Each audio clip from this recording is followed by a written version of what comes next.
Balakwaska Taba'a, Latazaka Haya Aisha, Baratazaka Haya Bashimayam, Adamanawa, Lakam Kaliyawam, Wasalakanawa, Kabawatinawa, Kasalaknawa, Kabawatinawa, Wala'a Tabaya'anawa, Manasayawan, Abal Hawashai Nawa Manrai, Kaya Laka, Hamalakwa, Allah, Wata Paras, Libalamium, Aman. Blessed are they that dwell in thy house, they will be filled praising thee, Salah. Happy is that people that is in such a case, yea, happy is that people whose Aliyah is Yahweh. I will extol thee, my Aliyah, O King, and I will bless thy name forever and ever. Every day will I bless thee, and I will praise thy name forever and ever. Great is Yahweh, and greatly to be praised, and his greatness is unsearchable. One generation shall praise thy works to another, and shall declare thy mighty acts. I will speak of the glorious honor of thy majesty, and of thy wondrous works. And men shall speak of the mighty acts of thy mighty and men shall speak of the might of thy terrible acts. And I will declare thy greatness.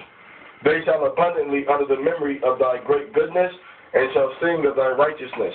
Yahweh is gracious and full of compassion, slow to anger, and of great mercy.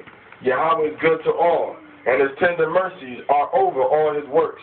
All thy works shall praise thee, O Yahweh, and thy saints shall bless thee.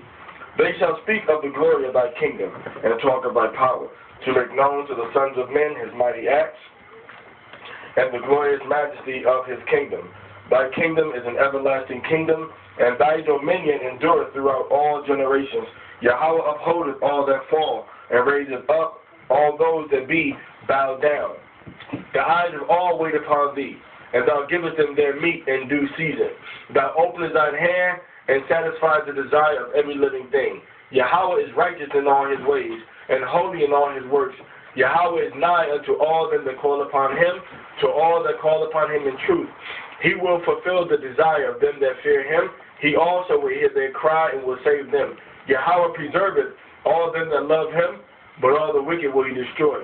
My mouth shall speak the praise of Yahweh, and that all flesh bless his holy name forever and ever. But we will bless Yahweh from this time forth and even forevermore. Hallelujah. Bashem Yahweh Hamashaya. Aymaka. Barakata Yahweh, Aliyah Nawa, Aliyah Abawat Nawa, Aliyah Abaraham, Aliyah Yatazakak, Waha Aliyah Aikwab, Allah Shadya, Allah Aliyawan, Gawamal Kasadyam, Barakata Yahweh, Magana Baraham. Ada Yahweh Gawala Iwalam, Yahweh Makaya Madyam Wamaya Dawama Laka, Malaka Iwalam, Mamayat Wamakaya, Barakata Yahweh Makaya Matayam, Yahweh Ada Kwadayash, Washamka Kwadawash, Wakwadawasham Bakal Yuwam, Halallah Kasala, Barakata Yahweh, Ha'alahaya, Ha'kwadwash. Ya Barakaka Yahweh wa Yashamarka, Ya Yahweh Panya wa Aliyaka wa Yakhanka, Yasha'a Yahweh Panya wa Aliyaka wa Yashamlaka Shalom. Ratida Yahweh Alahayna wa Ba'imka Yasharahla wa Bata Palana wa Shab at Ibawada Bayafka Makwadashka wa Shab Banyat Zadwak Ban Aharan. Barakata Yahweh Hashab Ha'ibawada Bayavka La Kahanyaka Mawadayam Anaknawa Laka Yahweh Alahaynawa La Iwalam Magan Yashaynawa Shayam Shalawam Tawaba Wa Baraka Khan Wa Kasadyam Wa Lakamyam Al Yanawa Wa Alkal Yasharahla Aimka Asha'a Ayanya Al-Hahaya Ma'ayan Aizariya Ma'am Yahweh Aisha Shemayan Waratiza La'ayanatan Lamuwat Ragalka La'ayanawam Shamarka Hana La'ayanawam Wala'aya Yashan Shalamar Yasharahla Yahweh Shamarka Yahweh Tizalaka Aliyah Yanyanka Yawamam Hashemash La'ayakaka Wa Yirak Ba La Yila Yashamar Makalrai, Yahweh Yashamar Makalrai, Yashamar At Napashka, Yahweh Yashamar Tazaatka, Wa Bawaka, Ma'aitha, Wa Aid Iwalam. Hallelujah. Reading of the Torah, Leviticus chapter 19, verse 15 through verse 15 through 32. And,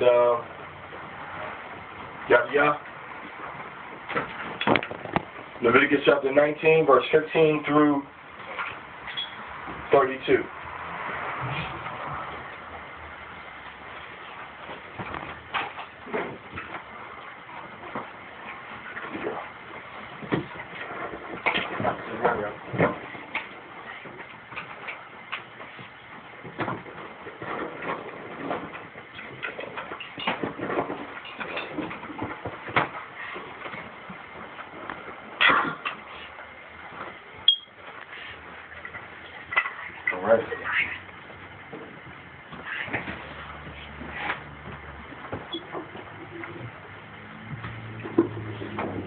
Okay, Leviticus chapter 19, verse 15 through 32.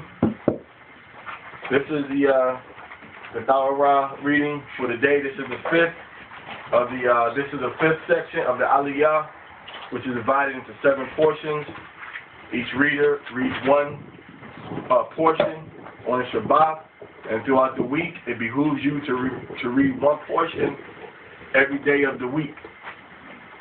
So when Shabbat comes, you're already familiar with what we're going to be reading on Shabbat. A lot of information is found online. You can look up Aliyah, Aliyah. You can look at Parsha, Parshah. You can go to hebcal.com, hebcal.com, and I'll give you all the information about what Torah portion we're about to be reading, as well as the 7 portions, how it's divided up for each reader. In the future, we know most of the brothers can read Aharei, but we want to move to a level to where everybody is at least reading one verse, the first verse of their section in Aharei. Because you're a Hebrew Israelite, right? So at least you need to be reading in Hebrew. And y'all younger brothers, ain't no reason why y'all shouldn't be, fluent in teaching us older brothers Hebrew. You understand what I'm saying? If you want to do it, the resources are out there for you to do it. You don't need nobody sit beside you, hold your hand, doing vocabulary with you every day, and you know what I'm saying? You just need to get out there and get it and pray that the Heavenly Father.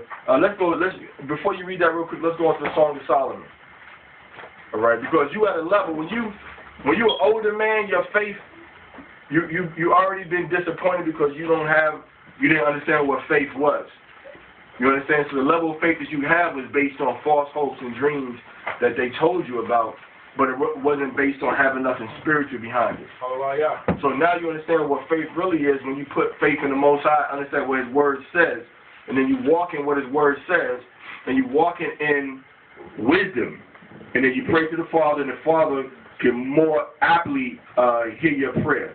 God, look at the bottom of that bag over there, and give me that gooseneck. Give me that. It's the gooseneck inside the bag in the cabinet right over there. Somebody go get Wisdom of Solomon, chapter 7, and let's read. Okay, we were talking about languages, right? And learning Hebrew. Let's go to Wisdom of Solomon, chapter 7, and we're going to read verse. We're going to start with verse 20. Wisdom of Solomon, chapter 7, verse 20. The natures of living creatures. So Solomon knew the natures of living creatures, so he knew all about animals and how animals acted, why they did what they did, how they did it, and when they did it. So if I know how a lion is going to attack me, and I know when a lion is going to attack me, and I know how it's going to attack me, that gives me the advantage, come? So now when that lion comes at me, I know how to destroy the lion. Because I understand the nature of animals.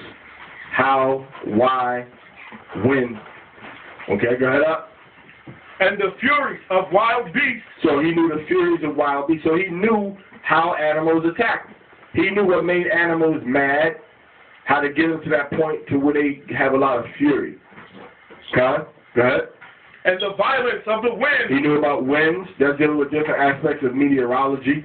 How the winds move, the currents, how the wind affects the hurricanes, how the wind affects tornadoes, how the wind affects monsoons. Okay? Because it's force behind these things coming off the water. Torah. And the reasonings of men. He knew why men did the things they did. A reason for everything a man does. Knowledge, what they call philosophy now. Or a social profile. You don't see it?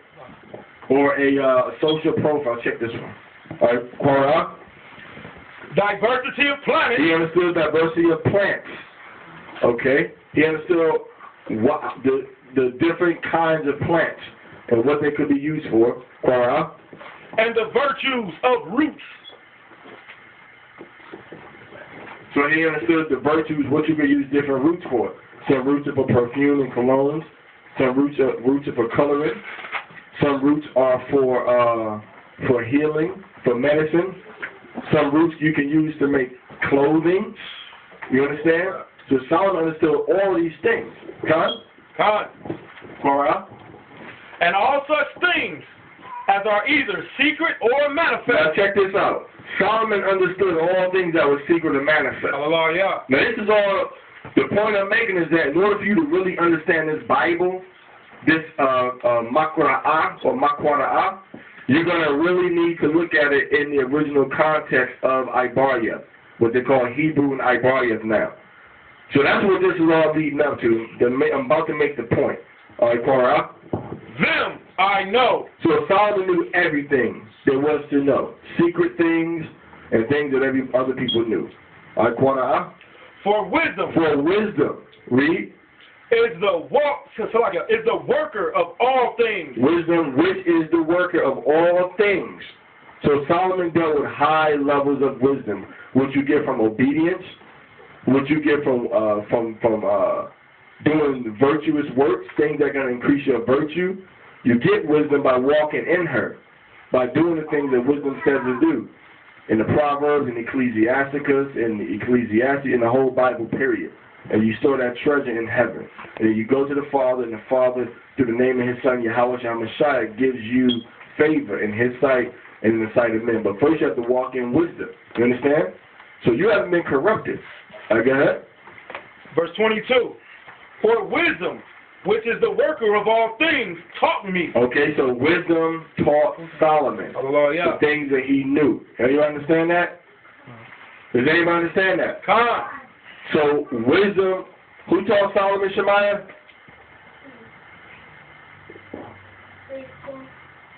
Taught him what? What did it teach him? You. What did it teach him? You. Right here. What did it teach him? No, what did it teach him? What we just read from the verse. Okay, what did wisdom teach Solomon? Over here, right here. What did wisdom teach him? What did wisdom teach him? All things. Hallelujah. Okay? See, the work of all things taught me. Wisdom taught him all the things that he knew. Things that were secret and things that were manifest, right? All right, go ahead. For in her is an understanding spirit. Okay, we're going to stop right there. The point is that you pray to the Father and you walk in wisdom. And we're going to go over in another time different aspects of walking in wisdom. Okay? Different aspects of walking in wisdom. So you learn your Ibar. Don't let nobody tell you it's not important. We don't understand. So what if you don't know how to pronounce it? You can feel the vibration of the word from the characters that are written in the Paleo, the ancient Hebrew, to know what that word means when you go into the spirit. Hallelujah. You're not going to learn it just based on your flesh.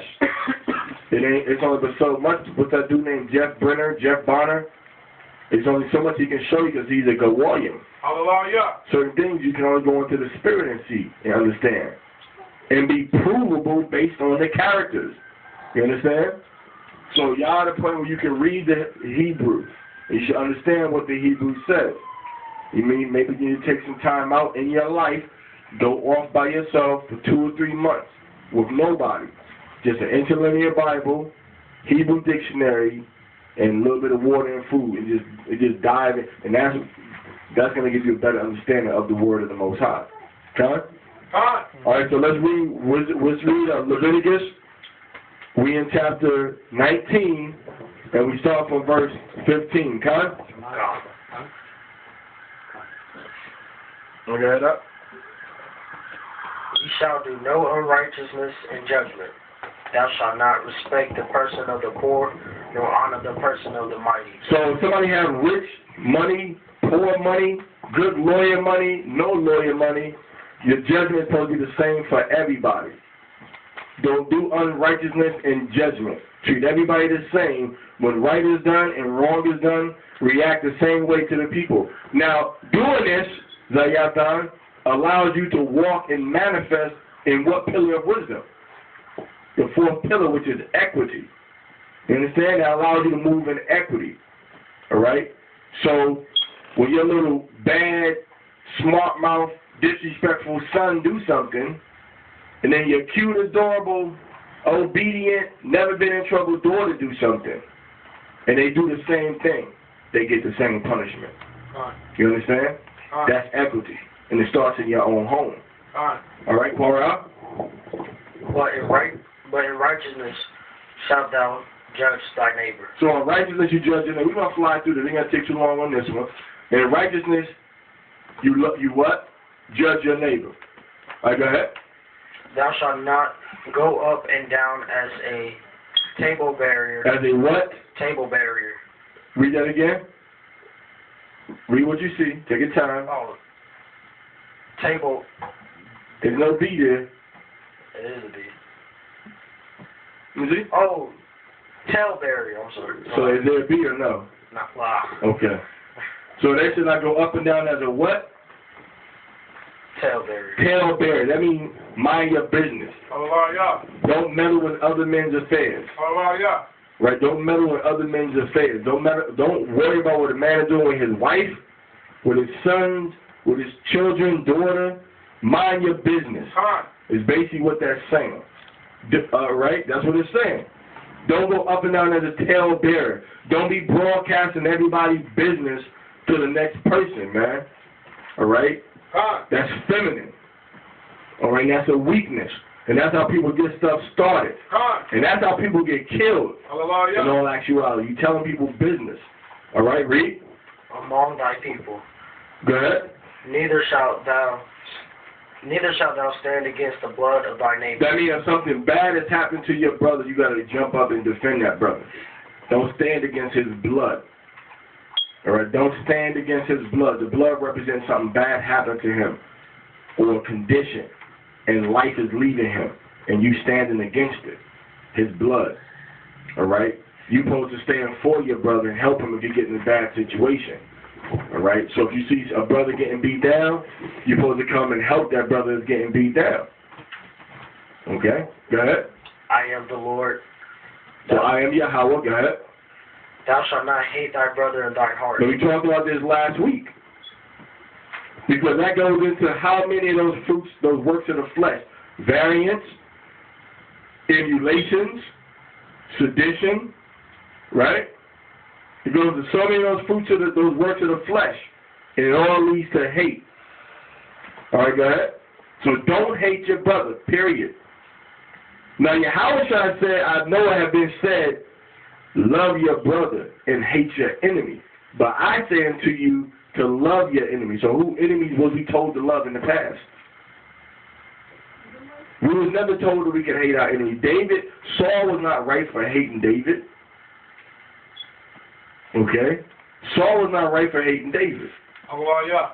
David was justified for loving Saul no matter what Saul did to him. Aliyah. So Israel, Yasharahla, we were never told to hate our brothers. We were always told to love our brothers no matter what. Now, I love you as my brother, but if you try to kill me, I'm going to kill you. But I still love you. But I'm not going to love you where I'm going to sacrifice my life for the wickedness that you're doing. But I sacrifice for the righteousness that you're trying to do. So when the Bible says love your enemies, it's talking about the enemies outside your people. Now, case in point, you got a cop. Let's not even say a cop yet. Let's say you have your cousin who you love very much, and you know that he's about to kill your father. He's about to kill your father.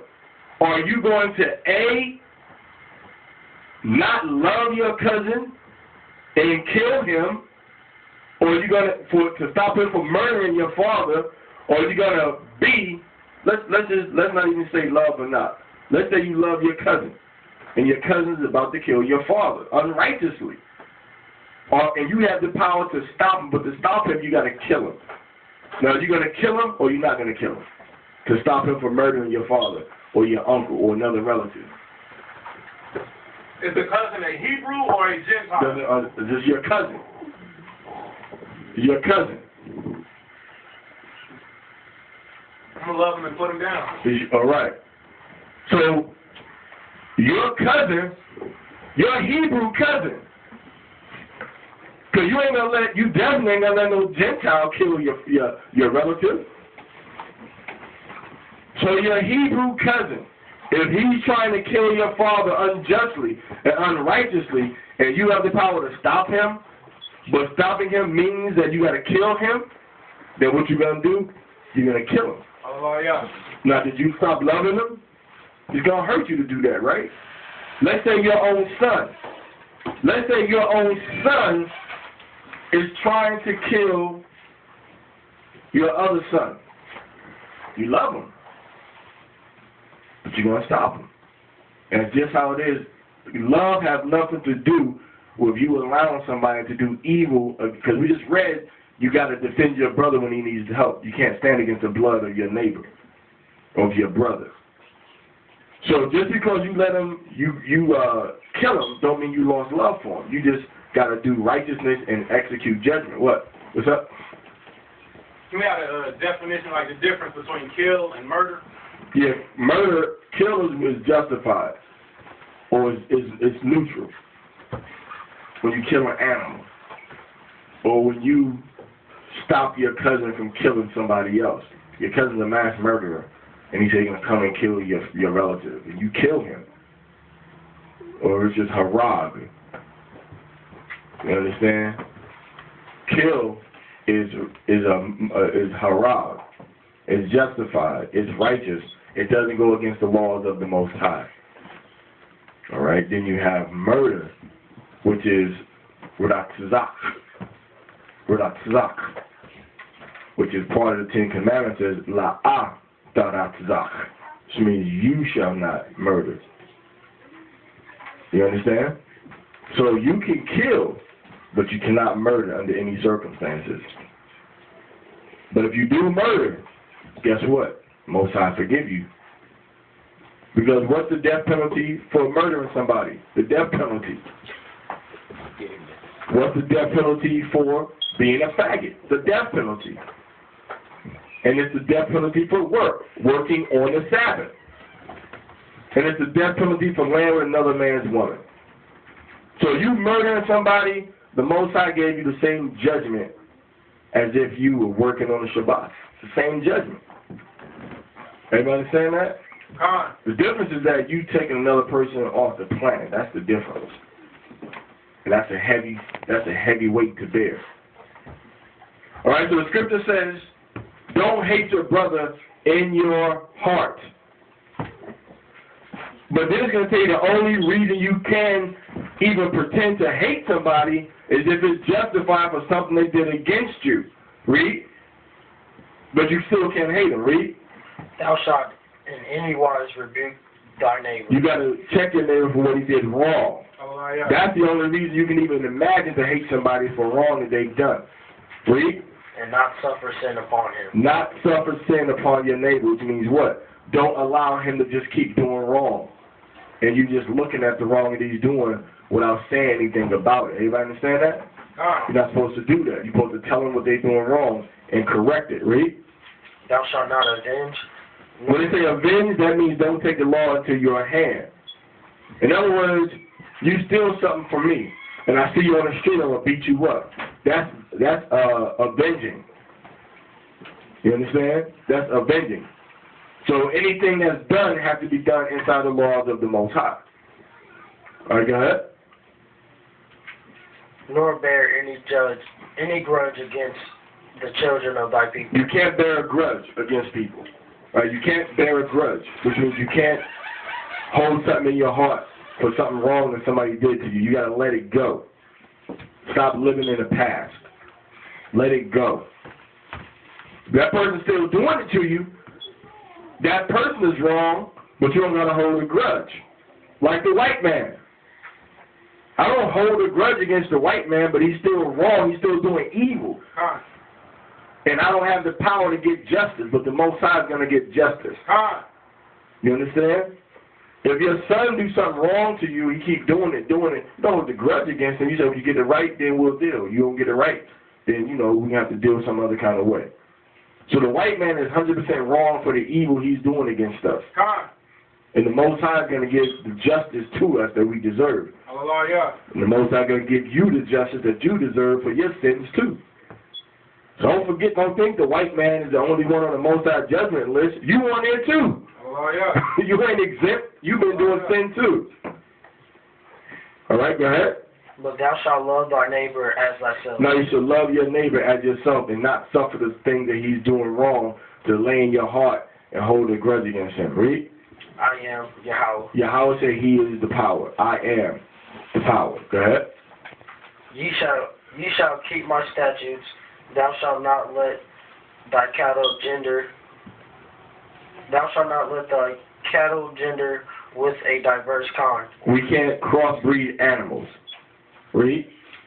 Thou shalt not sow thy field with mingled seed. You can't eat. You can't sow. You ain't supposed to harvest artificial hybrid fruits. Artificial hybrid, sometimes the pollination takes place between species. But the mango and a grape, you're not supposed to deal with them two things together. The white man, he got his laboratory where he's trying to make these hybrid fruits. So you have to know what you're eating or where it came from. You can't you can't take a grapefruit and mix it with a pear or something like that. So and those things usually don't produce seeds. So the scripture says you can't sow mingle seed together. Read. Neither shall a garment mingled of linen and woolen come upon thee. So the garment of mixed fibers is not talking about linen and cotton or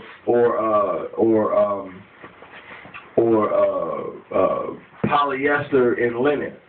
It's talking about what? It's talking about linen and wool. That's what it's talking about. You can't take linen and wool and mix it together. It's not talking about rayon and bamboo.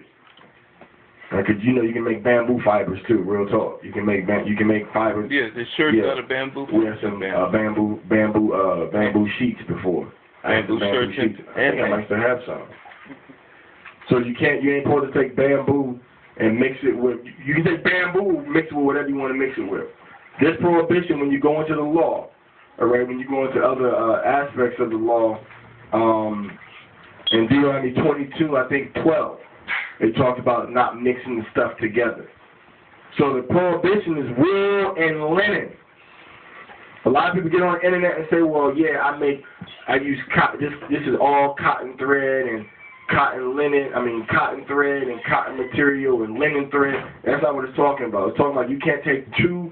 If these people don't know about textiles, this is simple textile art, textile science. They take the fibers. The raw material, cotton or whatever, and get some linen, and they process it together on like a industrial-sized spindle type of thing, right? An industrial spindle, blend it together, what they call the filaments, right? Get the filaments, blend them together, then it stretches out to become a thread.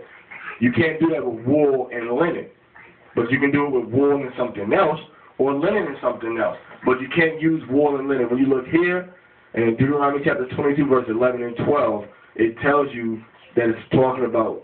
Now in the Hebrew it says wool and linen. Read that. Deuteronomy chapter 22, verse 12.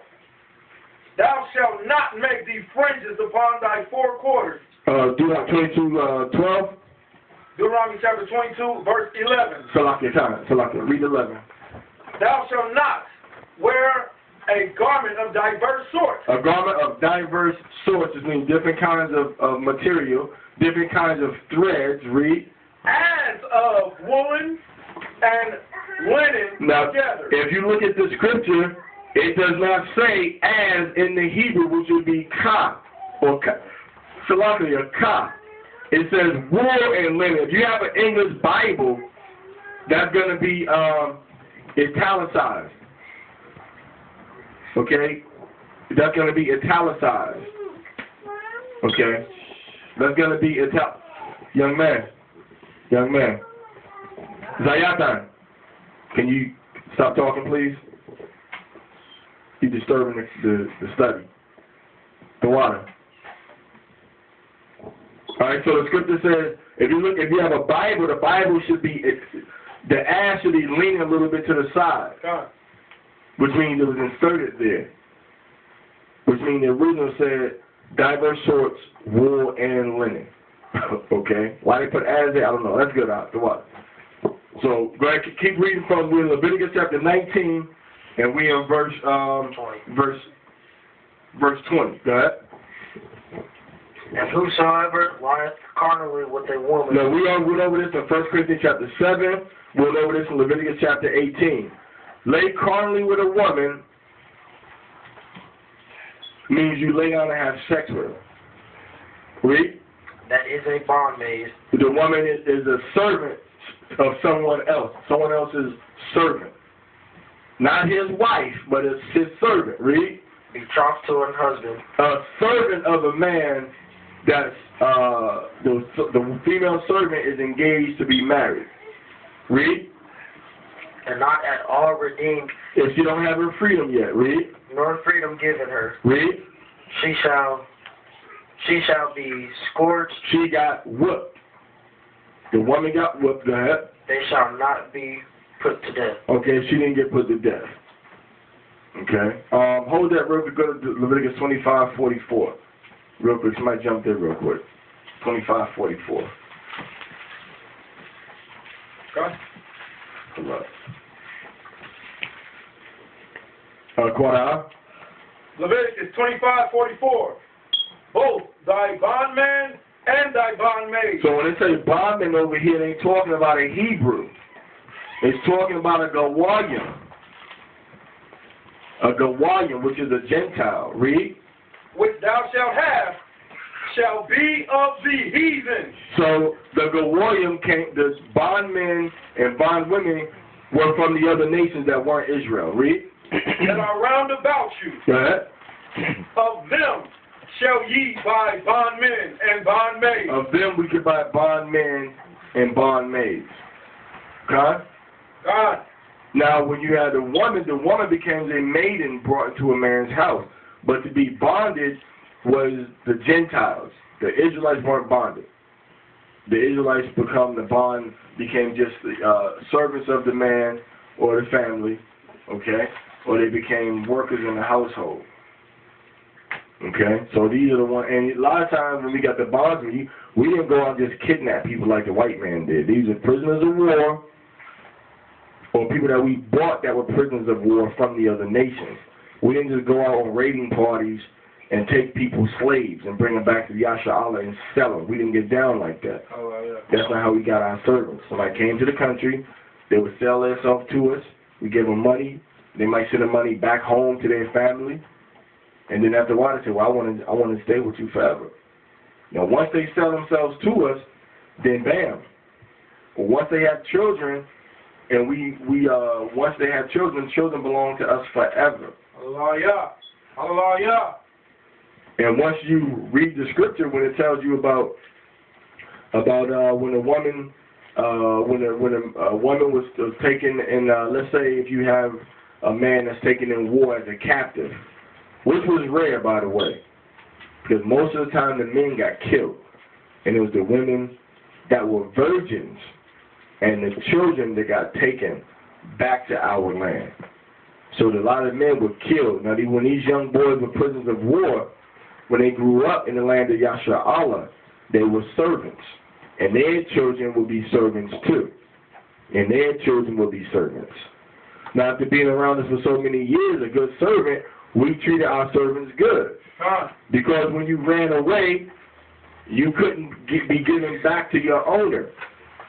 So we had to treat our servants a certain kind of way, because in the Torah, it tells you when a slave runs away, he cannot be given back to his master. All right, let's finish reading Leviticus chapter 19, verse 20. Because she was not free. Okay, because she was not free. So she could also have her freedom. Okay, read. And he shall bring his trespass offering unto Yahweh, unto the door of the tabernacle of the congregation, right? Even a ram for a trespass offering. And the priest shall make an atonement for him with the ram of the trespass offering before Yahweh for his sin which he hath done. All right, go ahead. And the sin which he hath done shall be forgiven him. So he got forgiven for the sin that he did. He got forgiven for the wrong that he did, okay? The sin he committed, which was laying with that woman that was engaged, she got forgiven. So it was a different set of laws for a woman that was married and a free woman, a woman that was engaged and a free woman, and a woman that was a servant. And she was engaged, and she lay with another man that wasn't her man. Read. We're in Leviticus chapter 19, verse 20. and we're in verse 23. All right, read. And when ye shall come into the land, and shall have planted all manner of trees or food, then ye shall count the fruit thereof as uncircumcised. 3 years shall it be as uncircumcised unto you. So that means you can't mess with the fruit for 3 years in the land where you go in. Read. It shall not be eaten of. Uh-huh.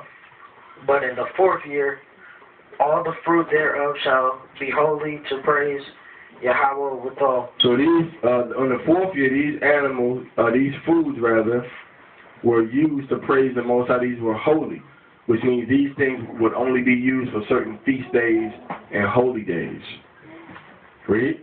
And in the 5th year shall ye eat of the fruit thereof, that it may yield unto you the increase thereof. I am Yahweh, your God. I read. Ye shall not eat anything with the blood. So you can't eat anything that has blood in it. That doesn't mean it comes from a live animal. That means you got to get the blood out of the animal before you eat it. Read. Neither shall ye use enchantment. You can't use no type of enchantment, which is going into different levels of witchcraft.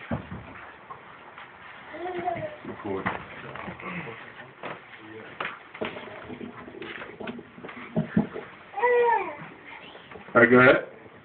Nor observe times. Nor observe times. That gets into different types of horoscopes and looking at clouds and just dealing with things on a supernatural level, asking people for advice and counsel to do things in the spirit or in the fleshly zone, thinking they have some type of connection to some type of higher power. So that's supposed to deal with none of them things. So ain't no calling Madam Cleo. All right, ain't no Psychic Friends Network with Aretha Franklin. All right, maybe she went to the restroom. All right, so ain't none of that going on. All right, so the Most High, you understand, is telling you that you trust in me. Don't trust in these other things that think that they're going to give you insight into what's going on. All right, go ahead. Ye shall not round the corners of your head. Round the corners of your head means don't cut your corners of your head. The corners is the kanap, which is the edges of your head, which means you can't go within your natural border. It doesn't mean you can't give yourself an edge up. Ka or ka? Ka. Ka is in kap. Kap nawan in pa'a. Or kap nawan in pa. Kanap. Okay, so you can't go inside your natural edges. So edge-ups are lawful, according to the Torah. It says don't round the corners of your head, which means you got to keep your natural edge line and you got to keep it straight. Okay? So you can't go inside of it and round it off. Now some people's edge lines grow in like a curve, so you got to keep that curve that's there. It don't mean now you got to straight. You got to go up above it and make it square. If it grows in a natural circle type of shape, you got to leave it like that. All right, Torah. Neither shalt thou mar the corners of thy beard. Neither shall you cut the corners of your beard. It doesn't say you can't cut your beard. It doesn't say you can't cut your hair. It says you can't cut the corners of your beard. Now, what is your beard? Okay? They made up a word called mustache in English. They made up a word called sideburns in English. There is no such word. That hair above your lip, that hair under your neck, that hair by your ear, that is all your beard, your zakwan and Ibariya. You cannot cut within your natural borders of your hair that's on your neck, hair by your ear, and hair by your nose, on the top of your lip. You can't go and say, well, I'm going to take this down a quarter inch or a half. You can't do that. You got to stay within your natural border. You understand that? So you can't cut. You can't say, well, I'm going to give myself a 10 strap. Okay? You can't say I'm going to give myself a goatee. You can't say I'm going to give myself some pork chops. Like Samuel L. Jackson had in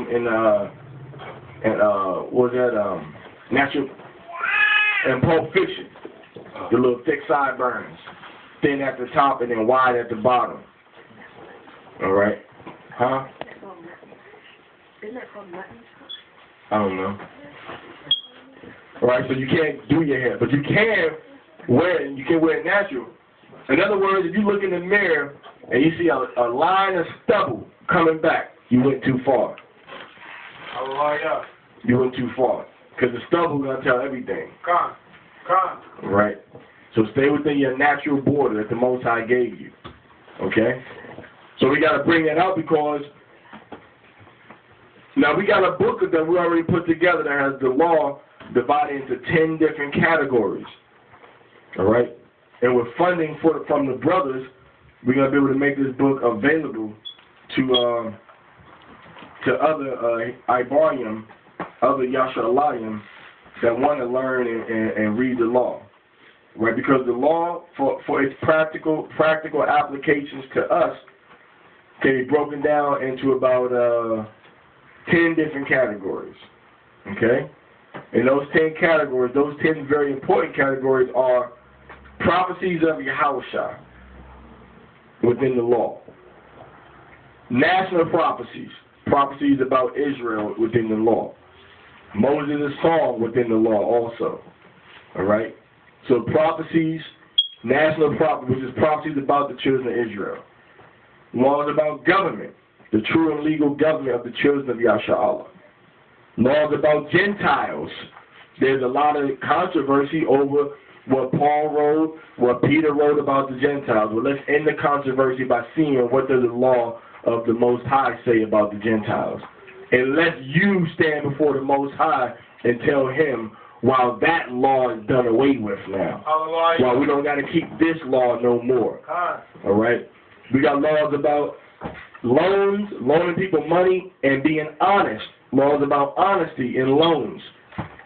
We have laws about food, animals, and property. Property meaning real estate, or property meaning something that you own or possess. It's all working together. Food, animals, and property. Then we have laws about your body, which we just read some of those laws about your hair and your beard. Laws about your body, the appearance of your body, injuries to a body, death of a body, and discharges from a body. So anything pertaining to your body, bam, you go to the laws about the body, and you're going to see what is the law about this. Then we have laws about family and sex, because two of them are supposed to go hand in hand, right? Sex and family are supposed to go hand in hand, right? Because ain't no sex outside of a family context. This woman is yours forever. And your family is established with your man and with your woman. And you teach your sons and daughter how they supposed to have a righteous family. Now, then we have laws about your neighbor, which is the second category of laws, which is the greatest laws, the second greatest laws. Laws about your neighbor and laws about other people. And then, the first category of laws is what now? What haven't we mentioned? Salakia? Did you say dietary? Dietary will fall probably under laws about food, animals, and property. Sacrifice. Well, sacrifice also, well, we don't really have an executable, because remember the first thing I prefixed was in our times now. I think I did say something about in our times now. Okay. So you're getting close. Y'all forgetting, who's running the show. Laws about loving Yahweh. Loving Yahweh, fearing Yahweh, and obeying Yahweh. We have several laws about that. It ain't just Deuteronomy, Shema Yasharahla, Wahafta At Yahweh, Aliyah Bakal Labavka, Wabakal Napashka, Wabakal Ma'atka. That's not the only one. Love Yahweh with all your heart, all your soul, and all your might. That ain't the only law about loving Yahweh and obeying Him, Con? So hopefully this book will be made available. All right. If we can get some sponsorship, we might try to get it professionally done. All right. We get some sponsorship from brothers and sisters donate, and they get a book in return for donating and get this done. Lawyer have volunteered to contribute to the cause also. All right. Get some more brothers and sisters that can do that. Okay. Brother, what did you want to hear again? I want to hear the comment about the book and about the donation of the book for Yasharahla. Oh, yeah, we have the law book that's been already done. Breaks the law into 10 categories. But we need brothers and sisters' donations and support to get the book professionally done, professionally printed. It might cost between $2 and $5 a piece because it's 150 pages on an 8.5 by 11 at about a size 10 Arial font.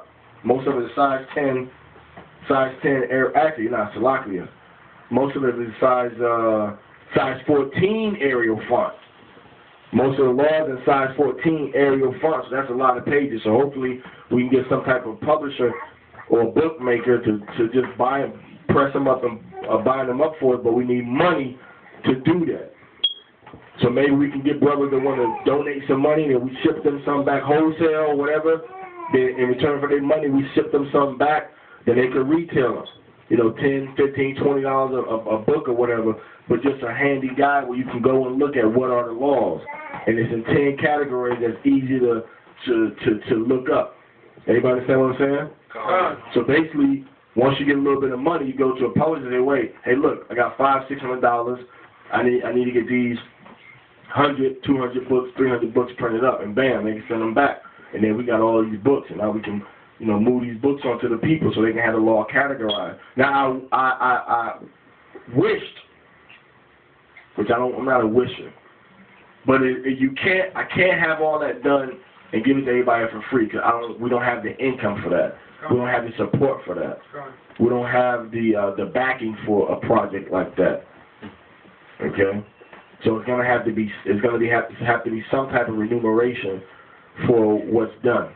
All right, so let's get back to the law. We in Leviticus chapter 19, and we in verse 28. Verse 28. Nicely done. Verse 28. Verse 28. All right. Go ahead. Ye shall not make any cuttings in your flesh for the dead. You shall not what? Brother, can you keep it down back there? Your recording devices. What did it say? You shall not make what? Any cuttings in your flesh for the dead. Does that mean, I ain't doing it because somebody died, so it's cool to do? Don't make no cuttings in your flesh. What they call them? Emos? Yeah. You ain't supposed to do that. All right? You don't know? Okay. All the stuff people doing now, man, is just a carryover from Esau society, man. All right? A lot of stuff, the girls and the dudes at the schools, right, they like to cut themselves. Right? Anybody want to give an explanation on that? Somebody that's still in high school? Yaquan? You probably know some of them Edomites. Can you explain the word and what it means? Explain the word. Spell it. So E-M-O. Continue. Emotional. Short for emotional, he thinks. He's right. Go ahead. And they cut themselves. As for what? For what purpose? But that's because that's a form of self-mutilation. And self-mutilation, when you understand, it goes back to worshiping false pagan gods. We read that the other day. It goes back to worshiping false gods. The Gadites did it too. They claim it as a show of strength in, so-called North American Indians. But we ain't supposed to be doing that. So that's we ain't supposed to. The Shiite Muslims do that as a form of when they whip themselves. In different branches of Catholicism, Do that. Catholicism does it too. So no cuttings for the dead. Read. Nor print. Nor what? Nor print. Nor print. Print what? Any marks upon you. So we're not supposed to get no form of tattoos on our bodies. I want to say this. No tattoos. We have no things printed on your body. Now I will say this: as far as the tattoos, 20 years ago, 30 years ago, black people wasn't really into tattoos unless they were in the Navy. What? All right, black people wasn't into tattoos unless they were in the Navy or some type of military branch Or jail. or jail. Maybe. But what happened is the bridging of rap music with gothic or punk culture. That's how you saw the marrying of the tattoos with hip hop, and then you had leading rap artists starting to get their skin tattoo, and then it just cascaded within the subculture of the youth. But normally, black people never got tattoos like that. Black people, Native American, and Hispanic, so-called Hispanic people, the Israelites never got all tattoos like that. That wasn't part of our ancient cultures. Here's a car for getting tattoos in Cali since like the 80s, all on their faces and everything. Mm-hmm. Right. I mean, gang culture. Yeah, okay. Which is normal everyday, wear and tear on your, what? I was going to ask you, what about henna? Because somebody was just asking about that. I don't know. I would kind of stay away from henna because it's an imitation of Tattoo. having a tattoo. Was that the fake tattoo? Well, that's the henna is the herb and they dry it and it's a pigment. Oh. And Yeah. it's another custom too. Yeah, it's a custom of the heathens too. Mainly the Hindus did that. I was going to say, I looked it up and it said kind of that they can kind of trace it back to fertility, goddess worship, and that's kind of the reason they did it. And right before they got married, like a pre-wedding ceremony ritual. I just wanted to see what you said, especially considering that no painting of your flesh. Right. So all of the things. See, now people didn't do this type of stuff. Let me tell you something. Normal, sane people in the ancient world didn't say, "Put my mother's name on my arm." My baby's name. All right. Put my baby's name on my draw a shape of silphium on my arm and put a Cupid's arrow through it. And people didn't do it. Esau, over time, began to do. He's seen people doing it in the Pacific Islands and everything. Samoans, Hawaiians, major tattoos. Right, and some of the Israelites do it in South America too. But the Pacific Islanders take it to a whole different, level. Right, so the Most High said, don't put any mark upon our bodies, which means do not put tattoos on your body. Now, if you got them already, you can't go back in time, and don't go and get natural pigment colored tattoo because it's still printing on your body. But you can. I think they got some type of laser joint, don't they? Where they can. Yeah. How does that work? Who knows how that works? It's mutilation. All right. What do they do? It burns off layers of skin. Mm-hmm. That's it. It's mutilation. Does it scar? It can scar. Mm-hmm. Yeah, some people do scar. Some people, for the most of I've seen, it leaves scars. Because I looked into getting it. Mm-hmm.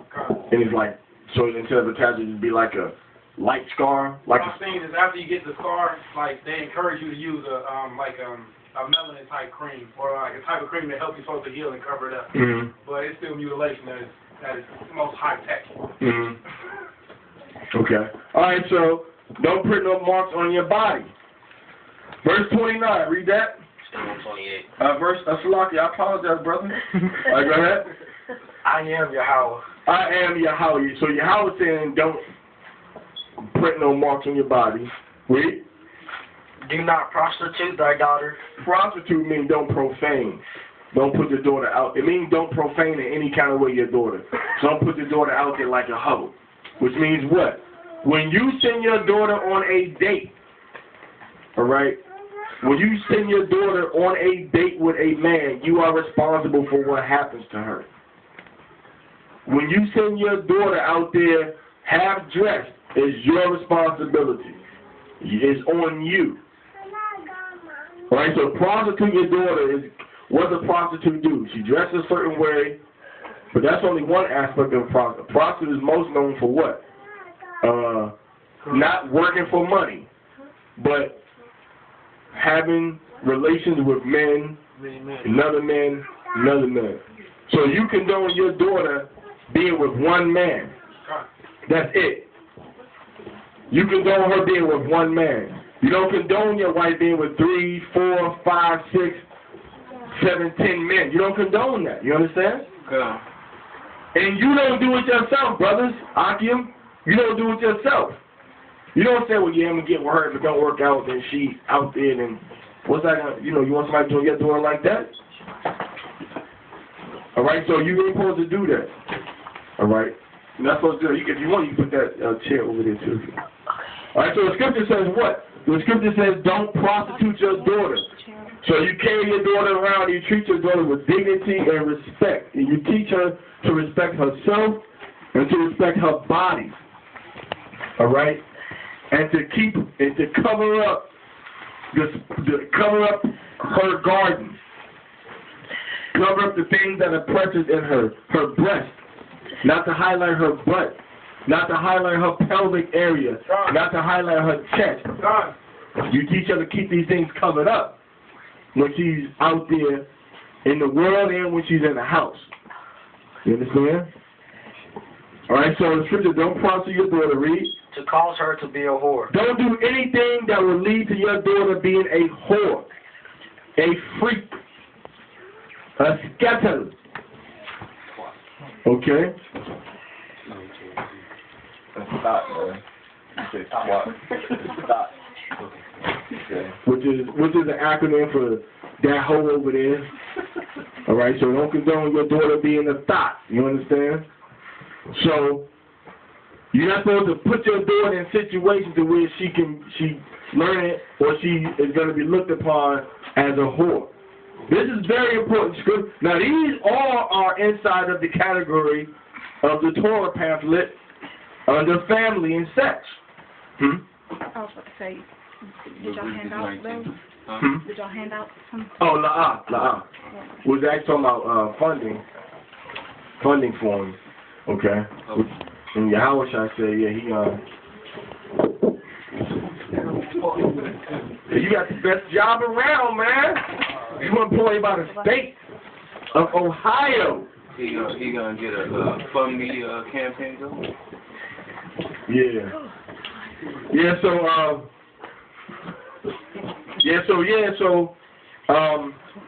don't prostitute your daughter. Don't do nothing that's gonna cause your daughter to be a whore.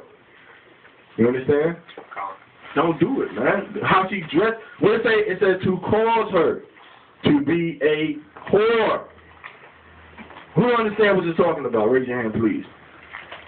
The Most High told a woman to dress a certain way, which when we go into the scripture where it talks about a woman way that was pertaining to a man, and then the scripture tells a woman supposed to dress modestly. A woman pertaining to way that was pertaining to a man. We know the word there is not ayash, or in the modern pronunciation, or in the Latinized pronunciation, ish. We know the word there is gabar.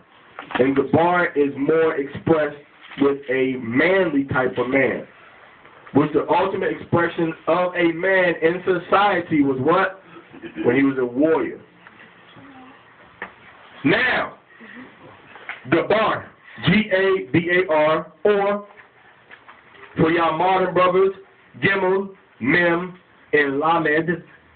And for us true to the game paleo brothers, Aliyah. Gamal, Mayam, Lamad. Aliyah. Gamal. Con? So now, Salakia, the bar. I spelled it wrong. I'm spelling Gamal. Salakia. It's Gimel, Bet, and Resh, or Rosh. For us, it's going to be Gamal, Bayat, and Ra'ash. Okay? Gabar.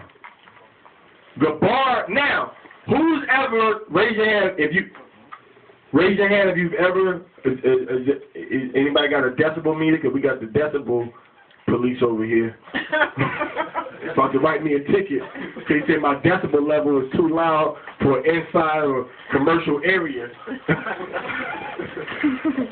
All right, so who's ever looked at archaeology and seen who's ever seen archaeology of warriors in the East? Raise your hand. Okay. Who's ever seen movies that show warriors on the Eastern Hemisphere? From Israel, Assyria. Now, everybody answer at one time so we, well, okay, how was they dressed? Warrior, Come. like, well, 300, they had on a little garment. What do you mean, little? What do you mean, little garment? What do you mean? Well, they had the warrior garment on. How long was it? About to like knee length. Okay. How's the one you seen? How was the one you saw? The one you saw, how was it? Knee length. Okay. Anybody over here? How was the ones y'all saw? Knee length.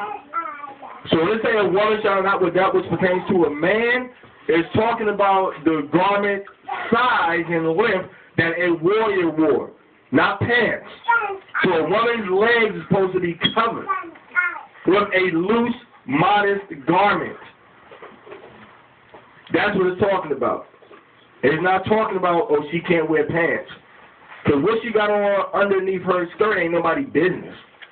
As long as it ain't men's clothes. That's why I say it's not what that was pertaining to a man. Because we know women had to wear tights and pants and stockings during different seasons. Okay? But when they say the garment, in other words, anytime somebody is making a garment, Nathaniel would be like, no, I want to split in mine so I can kick in it. So I can kick in it. He don't like the long garments because he got more of a soldier warrior type of mentality. So he want to have one that's maybe come around, mid thigh or just at the knee where I can still kick in it and wear some pants underneath of it.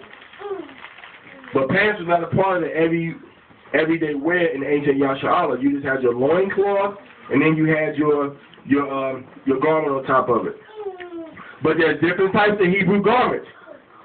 Everything isn't bagad, kadash, zayatan. Y'all okay over there? What are we talking about? What are we talking about? You paying attention? Am I talking to you or somebody besides you? I'm talking to you. Are you paying attention? Pay attention, please. Huh? Because these words are life. You understand? This is what's going to help you. You want to go to the kingdom, right? Or you want to go to the lake of fire? So if you want to go to the kingdom, you got to know what Yahweh said to do, and you got to do it. How you going to learn how to do it if you over there playing doing that? You think you're going to be 25 all of a sudden and be like, I want to learn Yahweh's word. Or you think it's better to learn now while you're a young man, young boy, and then as you get older, you get better and better at doing it. Which one you want to do? You want to be an old man learning it? Or you want to be this age you are now and grow up learning it and then you could do it? All right, so pay attention. All right, so the clothes it's talking about is the garment. In other words, like this garment I have on right here. All right, this could still be a warrior's type of garment. All right, but it would be like around here. You got to speak up. Yeah. It would be like around here. It would be about this length, like this height. All right. Now, if I didn't have pants on, you would see my legs. But I have pants on because I'm sometime in the Western, where I got my garment, then I might need pants, and I'm still not as comfortable just having shorts or your undergarments on underneath here. Okay? So this was about the length. It'd be a little shorter. Normally it'd be shorter. Maybe about right there, like I said, to the knee. So you can move around the battlefield and be fighting, you understand, and running, and just be swift, and you be on your horse, getting on off the chariot. You don't want nothing to be dragging or hanging. You understand? So that's what, so let's say a woman shall not wear that was pertaining to a man, it means a garment that's high. A woman shall not wear a garment that's high. So her garment is supposed to be what? Long. As a matter of fact, I'm going to break something down to you. If you talk to if anybody ever had the pleasure of meeting their great-grandmother, or a woman that was born or that lived in the 30s or 20s or before, it was considered scandalous for a woman to have anything below her collarbone showing. To really be able to see her calf. She was considered to be a certain kind of woman. And if anybody, basically, when you look at how the early Pentecostal church was, that's how women used to dress. It's just that the Pentecostal people took it and kept that culture going. But that used to be American culture back in the 20s and the 10s and the late 1800s. All right? And then around the 30s, we started to change with Coco Chanel, right? All right, with Coco Chanel introducing the 2030s, introducing, Chanel perfume with the 2 C's is responsible for a woman's cross-dressing becoming mainstream. Because, in other words, when you see that, and that's why when people be talking about the, men wearing skirts, skirts wasn't designed for women. Women skirts they wear now was not designed for women. You look at the kilts. Who's seen Somalians relax in their own areas where they live at? And you seen a little material they wrap around their waist, right? Everybody's seen that, right? And the people, if you look at Somalians sometimes, the men got a look. The Somalians do it. In Indonesia they do it. Malaysia they do it. Vietnam, all right. Over in Africa, they do it. They have a little cloth that they wrap around their waist. Maybe it comes to their knee or below. So it's like a skirt, but it's wrapped. It's not just one piece. It's a long piece and they wrap it around. They don't have a zipper and a button and all that. Just open cloth and wrap it around and they go. And maybe have like a top or something they put on it. If you read the brother's book, Aliyah, he talks about a calico that they had a long piece of blue cloth and they just wrapped around their whole body. Wrapped around their waist and did it like almost like a toga. Okay? So when it says a woman shall know what that which pertains to a man, it's not talking about pants. It's talking about something beyond pants. It's talking about the height and the length of a woman's over tunic. Because remember, this whole two-piece, it just started recently. In the ancient world, you had most people have one piece, which was a nowadays they call it a tunic. Okay? And we did I got a little booklet or pamphlet that I did also. It's on an old computer, all right? Try to bring it off of there, and it has all the information on all the scriptures and the descriptors and the description of different parts of the Hebrew attire. Okay? It goes in that Proverbs, Isaiah chapter 3 too, when it talks about the muffler that the woman would wear.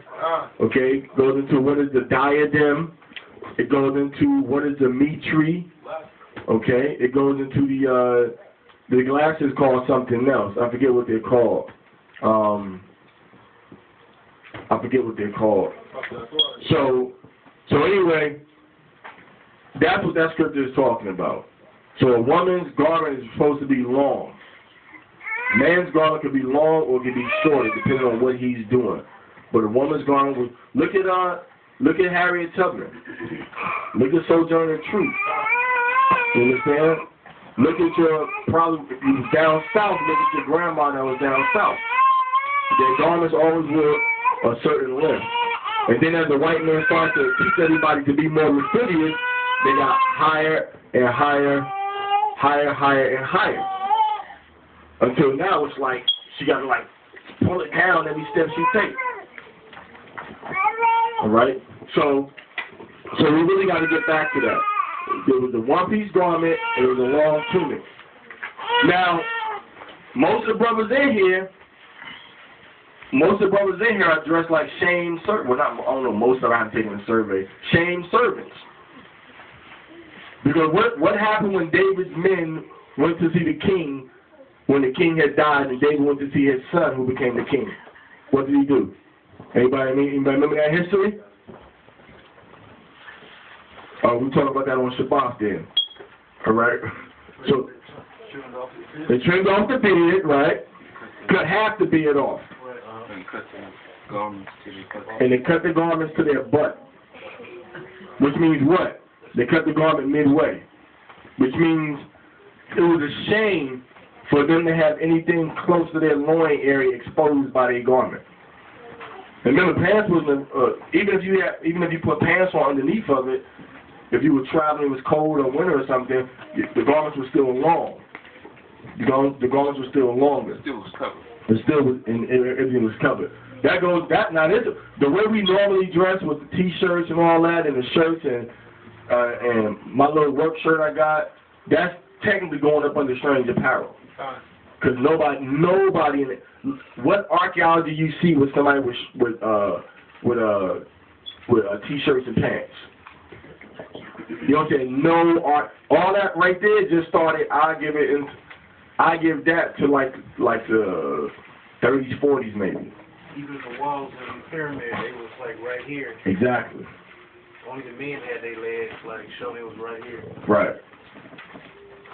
So they got that famous one where they got they're walking in that line with the men with the beard, and they got the animals and little thing. Yeah, it's all over. So if you truly want to be a Hebrew, man, you're going to have to really... Now, we ain't saying the Bible say dress like this or do this. All we saying is embrace your culture. And don't be afraid or ashamed of who you are. That's what's going to get us back. It's a mindset. Okay? And when people look at you, you're going to be like, oh, that person is, you know. You don't know how many times we be in public and you got your garment on and it's looking very Eastern and Hebrew. Somebody be like, are you an Israelite? Or they'd be like, Shalom. Or they'd be like, Shalom. All right? And we talking about when they was at Kroger's, when I was at the Cuyahoga County courthouse. You understand? Walmart, whatever. Once you represent with your blue and friends and you looking Eastern, people go, that's a Hebrew. We ain't talking about you got your fitted T-shirt on and it's coming right to your belt and you got fringes dangling right over your zipper. We ain't talking about that. We talking about something with some length on it. Attached to your belt loop. All right, yeah. So I mean, you could do that, but that ain't how we got down. You could do that, but that's extra. That wasn't the standard. The standard was 4 corners or on your shirt. Extra is like, okay, you put on your pants loop. You can. That's stylish. That's extra, but that wasn't the requirement. The requirement strictly says on the edges of your garment, and pants was not part of our normal everyday wear. So it's not talking about on your pants. It's talking about on whatever's going over your shoulders and your chest, which was a tunic. Okay? All right, so I know that's a long explanation about that, but we were talking about the daughter and how she's supposed to dress, right? Don't cause her to be a whore. Because once you let her, but it all starts with how people see. Right? Perception. I mean, they did a survey, the woman that was in the world did a survey when she dressed fully covered and walked through the city, and then she dressed with tight pants and tight shirt, walked through the city. Walked fully dressed, nobody said nothing to her. When she walked, everything tight and fitted, everybody was saying something to her. But a lot of women do that because you got to be comfortable with who you are as a person. You don't need somebody talking about your butt or your chest to have a sense of happiness with who you are. Because most times what you show somebody as a woman, that's what they're going to want. That's what they're going to want. Most men. You know what I'm saying? Most men.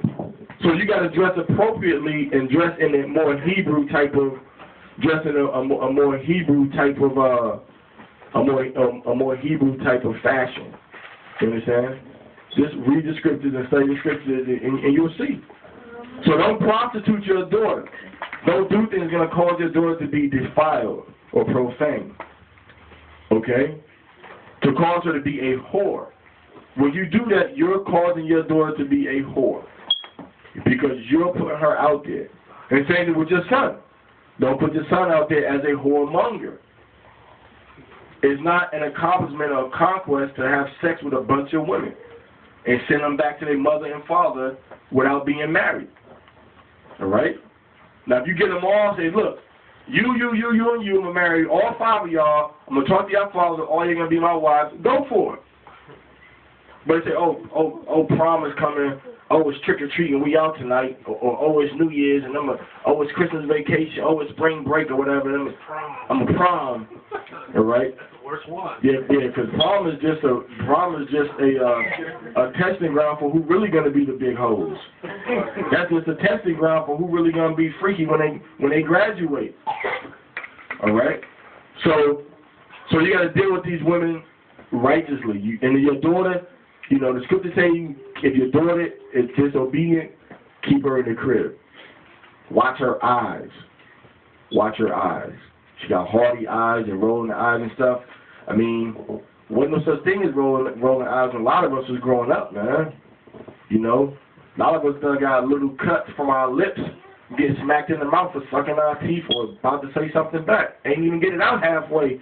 And you either get a knuckle on your tooth or the front of the soft part of the skin on your tooth. For thinking you're gonna talk back. You got pop these people, man. These children, girls, boys, they gotta get popped. If not, what you see happening now in the streets, that's the result of sending your children into the world with no discipline. What you see happening now is the result of sending your children into the street with no discipline. In ancient times, you know, but not even in ancient times, you traveled in pairs, you walked together, you stayed out of trouble. You stayed out of trouble. You know what I'm saying? You stayed out of trouble. So we got to watch what we do and watch how we deal with our daughters. If you don't, what's going to happen? Keep reading.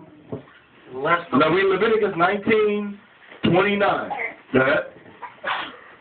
Lest the land fall to whoredom. So it says, everybody will start dealing with whores and whoremongers. And what happens after that? Read. And the land become full of wickedness. Then more wickedness comes in. So America basically promotes whoredom. America, England, Japan.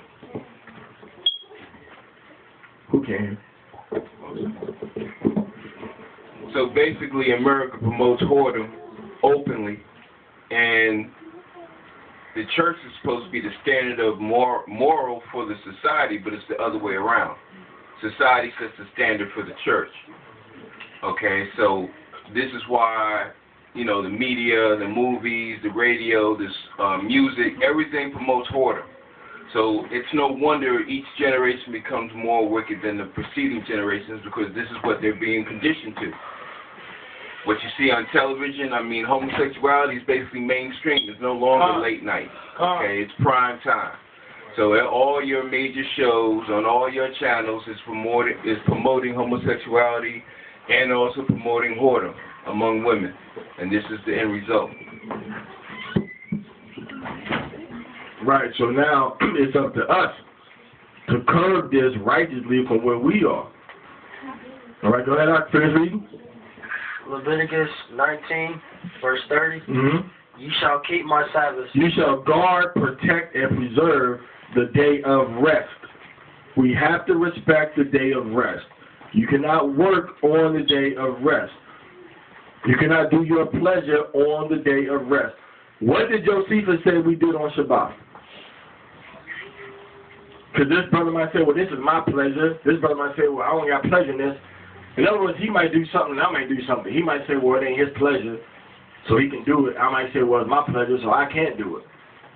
When you go into the history, what do the history say we did on Shabbat? It was all about learning the law and learning and studying our culture as Yasharahla when you read Josephus in the 1st century. You got 6 days to do whatever else you wanted to do. No business, no buying, no selling. All right? no extraneous activities. It was all about studying and learning. It was a learning day to rest your body, rest your mind. Rest. You're supposed to rest.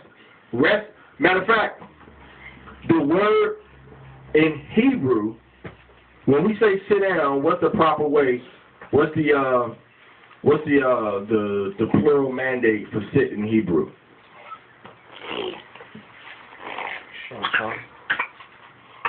So you got Shabbat is one of them. What's the other one? Shabbat is the other one. Shab. Shab means to sit or to seat. That's what it means. So in Shabbat, you're supposed to be in a relaxed, seated mentality. Shabbat, right? Shabbat, Shabbat, and Shabbat. All right? So, Shabbat, like, when you, like, studying and stuff, like, yes. I know, Church Doctor, he be teaching, saying, like, you're not allowed to sleep on Shabbat. What? Well, not to put the brother out there like that. Right. But yeah, so you are allowed to rest on the Shabbat. You are allowed to rest on the day of rest. if you can't sleep on a day of rest, man, when you supposed to take a nap? You ain't getting it in the 6 days. You know, so yeah, you can rest on the day of rest. That's what you're supposed to do. Now, Yahweh Shalom had two different missions on the Shabbat. They rested, and then they would also teach also. You're right, they did both. They would teach on the Shabbat too. Right? There was the two main things that Josephus says we did on Shabbat. Rested, went to synagogue, went to temple, said our prayers, read the Torah portion, right? And then we just built on the word. All we're doing in the streets is doing it. Paul and them talked about how they used to reason from, he was reasoning all throughout Asia Minor on the Shabbat. That's what the Shabbat is for. That's like, this is the Most High's day. We're going to edify and learn from each other and from the Holy Rakah Kodash, from the scriptures on this day. That's what it's for. All right. All these other things came along after. After the main mission. Yeah, after. You know what I'm saying? All these other things that we're doing now came after. After you went to the temple. Yeah, like, well, I'm gonna go, you know, I'm gonna go to the roller. Where's the roller skating rinks to go to? The ancient Israel. Roller skating around. That's how I rest. There ain't no rest.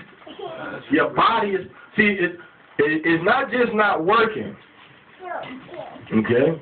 The first thing is to keep it holy. Now, the first thing is to remember. So that's when we got to go where? To Genesis chapter 2. Remember the rest. So now we got to remember, okay, the rest. We got to go and see how what the Most High did. He did his work. The Most High had pleasure in making man. All right? Yahweh Shalom had pleasure. So remember the Shabbat, keep it holy, to guard it and set apart. Remember the rest, to keep your rest set apart and undefiled.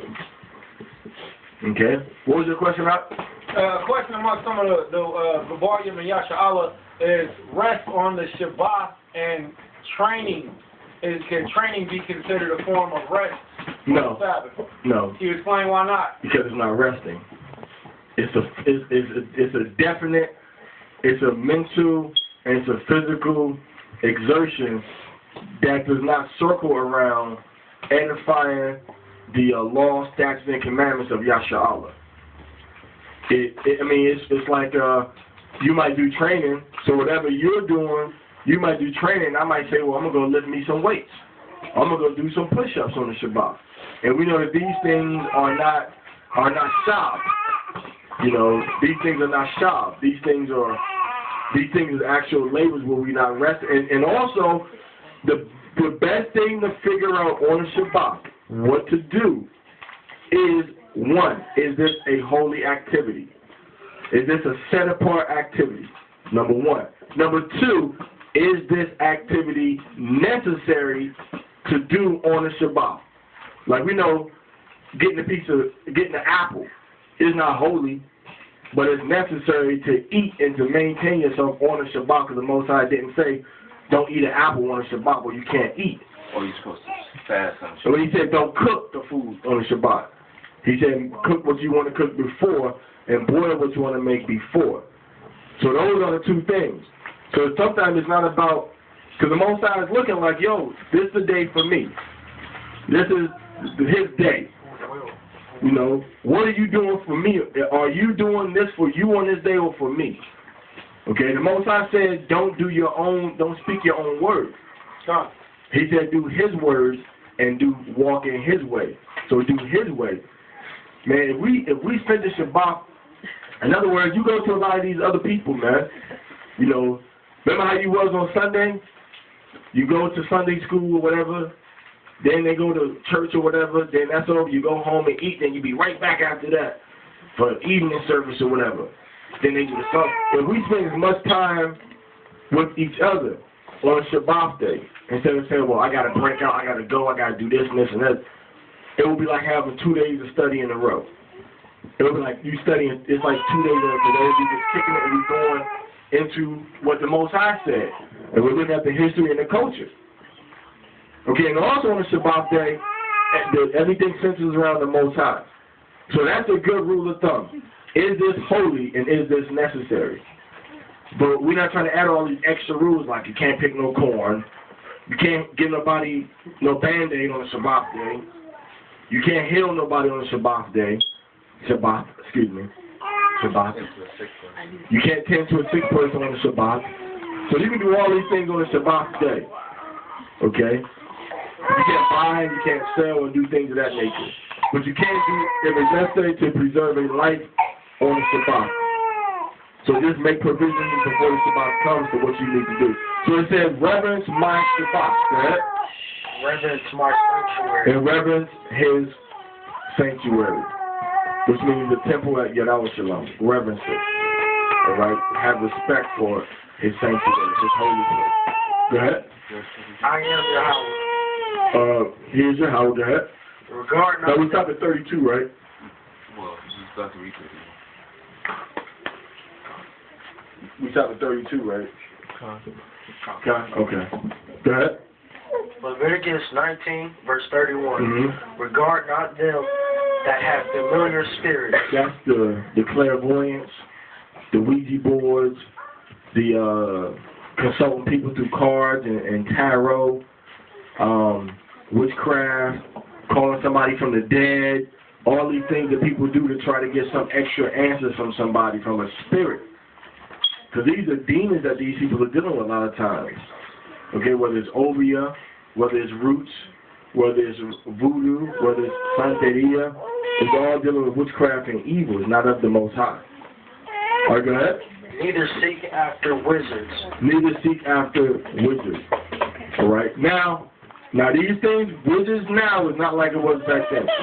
What do you see the witches doing when you look at the old? Because Disney is real good for showing you evil stuff and making it look fun. Because that's the devil right there. That's the devil right there. All right? Disney is the devil. You understand? Oh, they got a song for it. Yeah, What? singing it. Mixing potions in a pot. Doing what? Mixing potions in a pot. They always mixing potions in the pot. Black culture. That's always what they doing. And it's hot. That's always what they doing. Nowadays, it's been just mainstream into the American substance abuse supply chain. That's how it's it ain't manifesting in ancient times like it is now. Like you can't look at somebody on ecstasy, high on coke. You understand? And got a gallon jug of lean and say that's righteous of the Most High. He want us doing that. You understand? So we are told to be sober-minded, but the Most High tells us what we can indulge in. He tells us whatever we know don't defile our temple. You got any pleasure that doesn't defile your temple. And we know that wine and beer don't defile your temple unless you abuse it, unless you overconsume it. We know that you drinking some sort of a tea from any herb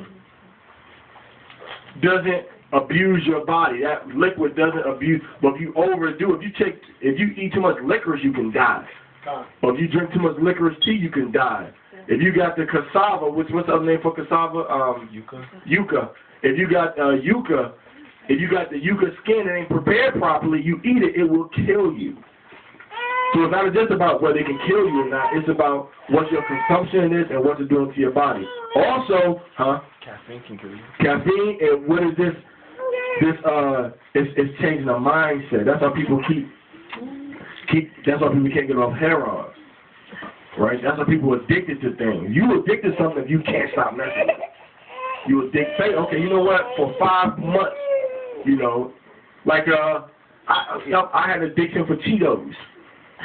Every day I had to have a bag of Cheetos. I said, man, this thing, Cheetos every day. Now, you offer me Cheetos? I'll be like, nah. Remember you was like, I'm like, nah, I'm cool, man. Because people would ask me, oh, you want some Cheetos? I'm like, nah, I'm cool. I don't need no Cheetos from the store. So I had to show myself that I don't have a dependency on Cheetos. You know what I'm saying? So now if I get some, I get some. But if I don't, I don't. So you gotta do everything in moderation. You know, any smoke in your body is going to damage your body. It's not about whether weed smoke is more damaging than cigarette smoke, is more damaging than crack smoke, okay? It's more damaging than opium smoke. It don't matter. Any smoke, you're not going to go into a burning house and be like, because you know that smoke is going to damage your lungs. Over time, it's going to damage your lungs. Not to mention what any smoke does to your brain cells. You understand? I see that knob turn, man. I'm like, what's up? I didn't hear nothing. I saw it turn though. All right, so any type of thing, whatever you put in your body, man, make sure it's clean, as pure as you can, as pure as you can obtain, and make sure it's not damaging your body. That goes for a lot of foods we eating too, man. So we know we're doing stuff to our body that's destroying our body, man. I'm going to tell you something, too. Listen. A lot of times, man, these things be spirits, man. They be demons. They be spirits that's trying to, because you don't know why. Everybody got some sort of negative spirits around them or with them to make you do stuff. Okay? It's just that you got to get more positive spirits, get the Ruach HaKodesh, the Holy Spirit around you to try to purge all that stuff out. Some of it could be damaging to you, and then that spirit will teach you a certain behavior, a certain pattern, and leave you. It don't got to stay with you no more because it's taught you what you need to do to damage yourself. And you on autopilot now. Like the white man did with black people, Hispanic, Native Americans in America, go against each other. He this and he that, now y'all, and he's on autopilot now. Or with drugs, and bring it to the neighborhood, COINTELPRO, and now boom, it's on autopilot now. And nobody... He don't even got to do nothing no more. All right? I got it out? To be defiled by them. So you will be defiled. Go ahead. Say that again. To be devoured by... Read that verse again. Regard not them that have familiar spirits. That's any type of witchcraft, any type of horoscope. Now all these are very specific words in Hebrew. But we're going to give you the whole broad spectrum. Anytime you're seeking somebody for counsel or direction outside the Bible from some sort of higher spiritual source, and they got to go throw some bones, look into a thing of tea, look at intestines. These are what people still doing today. They got to get offering blood. They got to get filled in by a spirit. Go ahead. Neither seek after wizards. Neither seek after wizards, which is dealing with different forms of witchcraft and dealing with different forms of pharmakia. And to prove it's not pharmakia, stop doing it. Stop doing it. If there's not a spirit on you that makes you want to get drunk, stop drinking. If there's not a spirit on you that makes you want to get high from sniffing coke or smoking or whatever, stop doing it. And now if your body has a mental, a spiritual, or a physiological dependency on this thing, and you shouldn't be physically dependent on anything, not even food. You should be able to go 2 days without no food or drink. That's why the Most High get everybody a re-gauging every year. You got to get redisciplined on the Day of Atonement. No food, no drink, no pleasure. All right? What are you about to say, Kyle? What's his eye? Well, in regards to what we're reading right here, this will put a lot of our brothers that are actually, dealing pharmakia to other Israelites as wizards. A lot of us were, a lot of us still are. You just don't know it. When you look at Gad, man, Gad in America, when the white man first came across tobacco, it was only used for special ceremonies. It was not when a white man came across cocaine, all right, the tribe of Asher down in Colombia, same place it's coming from now. That's the experts. It's in their blood. They drop them dirty. It's in their blood. But yo, it wasn't something that everybody did. It was for the royal people, and they did it. They sniffed it. It was raw powder. They extracted it, they just dried the powder and put a whole bunch of other, and they sniffed it. And then people, when they went high in the mountains, they would eat the coca because it increased the oxygenation in your blood. So when you go higher in the mountains, you would have more oxygen in your blood. You wouldn't get lightheaded, right? So now when you do that on a lower, when you do that, at sea level, it puts too much oxygen in your system and gets too much chemicals and enzymes going in your system, and that's when you start to feel hot. Then you mix all these other things with them, So initially, when the white man came over here, the stuff that we did now, people, even when you go into weed, I've presented several documents and evidences to show you that weed was introduced to black people, Indian Americans, through Jamaica. It got introduced to Jamaica through the British, bringing the Hindus. They got introduced to the Hindus from the main sect of Hindus called the Sadhu, S-A-D-H-U.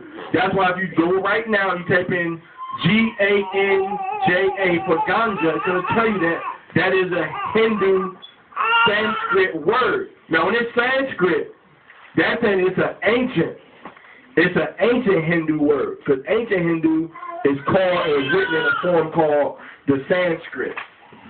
So I tell you, that's a Sanskrit word, so that's where it comes from. Wasn't on no King Solomon's grave. I asked him, was he buried then? Was King Solomon buried? King Solomon was buried. It was found in like they dug a hole and put King Solomon in the ground. They didn't bury people in the ground like that in ancient Yasharahla. We got buried in sepulchres and tombs. We didn't have no graveyard, so how's it going to be grown on King Solomon's grave? The Hindus was doing this years ago. Then they got introduced over here. And then they started doing it over here. No. All right, in the Americas. Yeah, because, Gay was already doing it with peyote, too. Yeah, all that, man. Peyote, man. Yeah. You don't even want to go into all of that stuff. All that stuff is spiritual. All that spiritual gateways, man.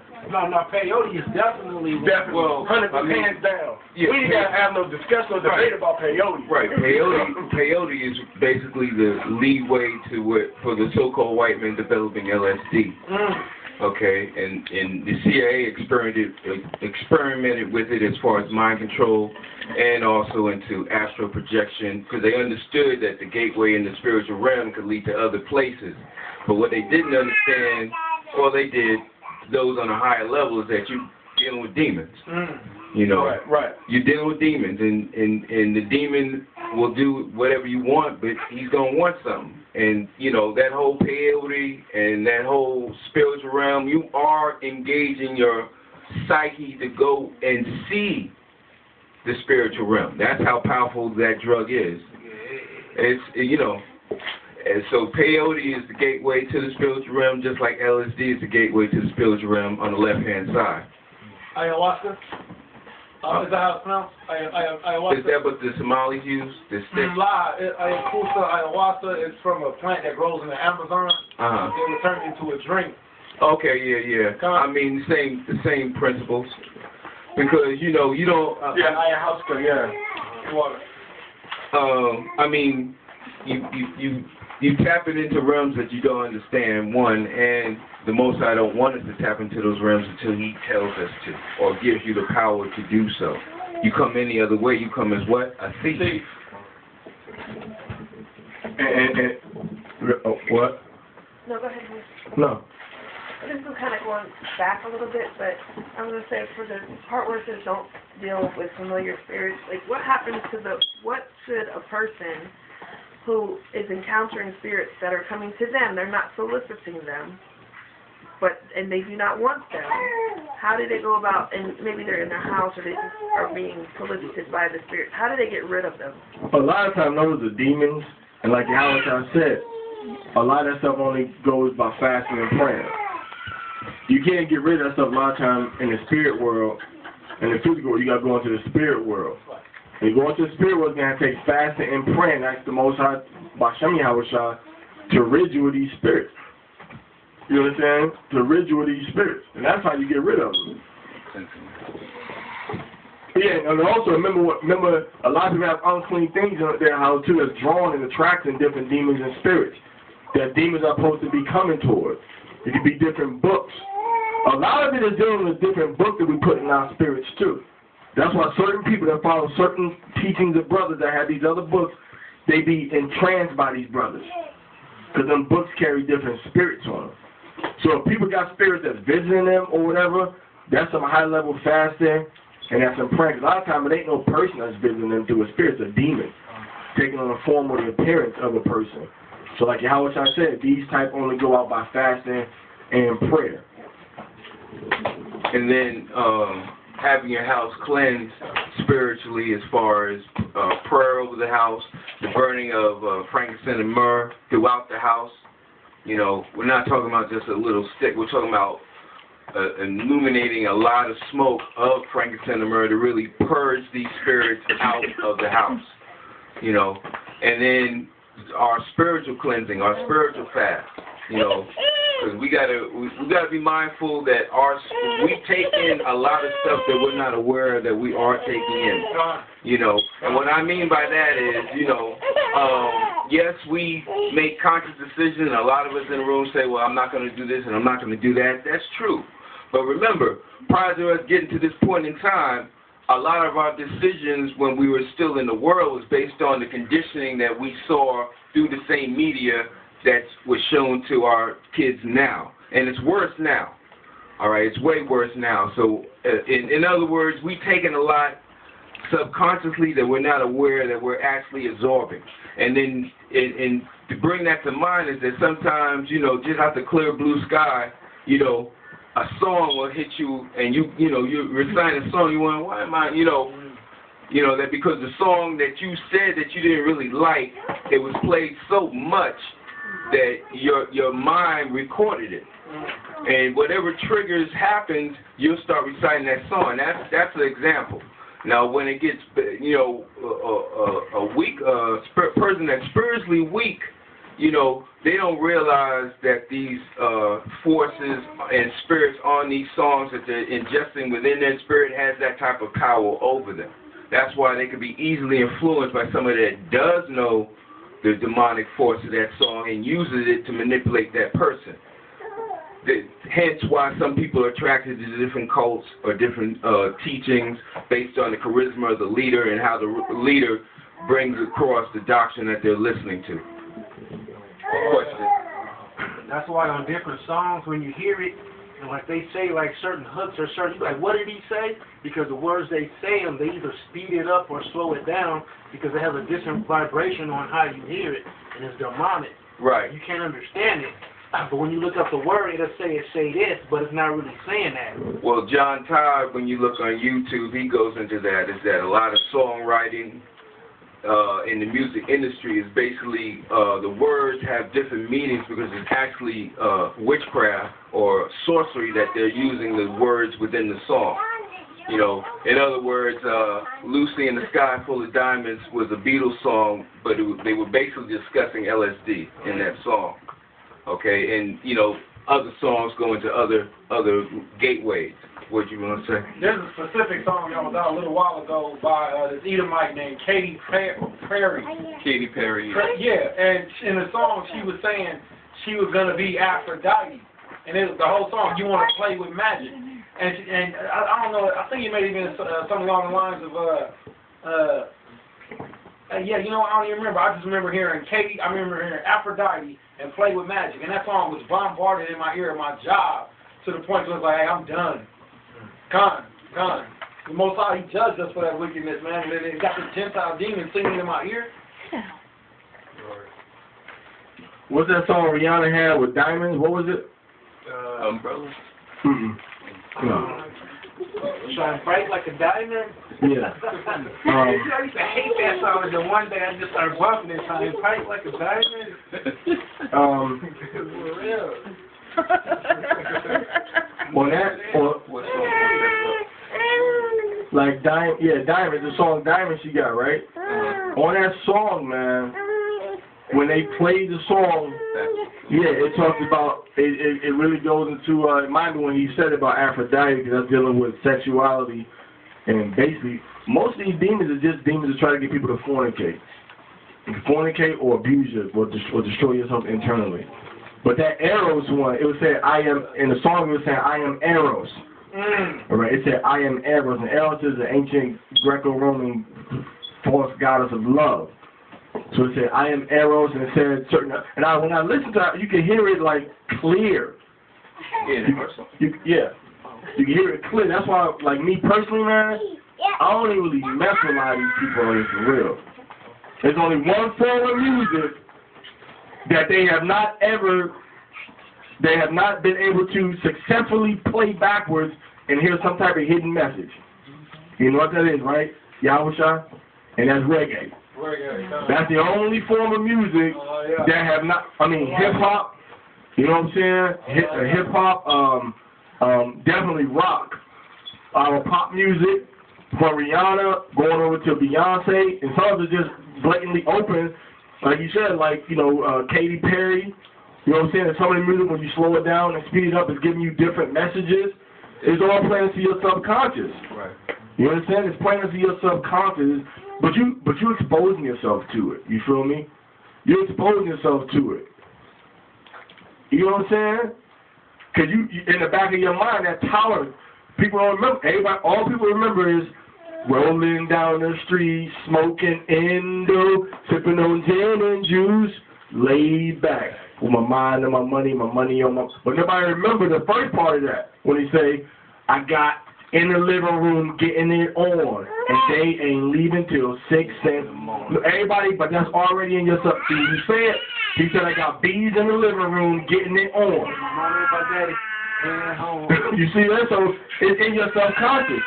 Even when you look at, even when you listen at when Common, he's being used by demons now too. He's been being used by him, but when he started to switch up, and he had the song Go. Remember when he made the song Go? Right. On Go, he talked about the girl that's kissing. Go, it's two women. Go. You know what I'm saying? So this thing been being promoted, man, since 10 years ago. It's just now coming at the forefront. We're now, Abomination rappers is mainstream. You know what I'm saying? So, Common, you understand what I'm talking about? What's her name? Erica Badu's basically been sold her soul, but this last album is basically a whole dedication to the demonic realm, because she's basically bathing in blood and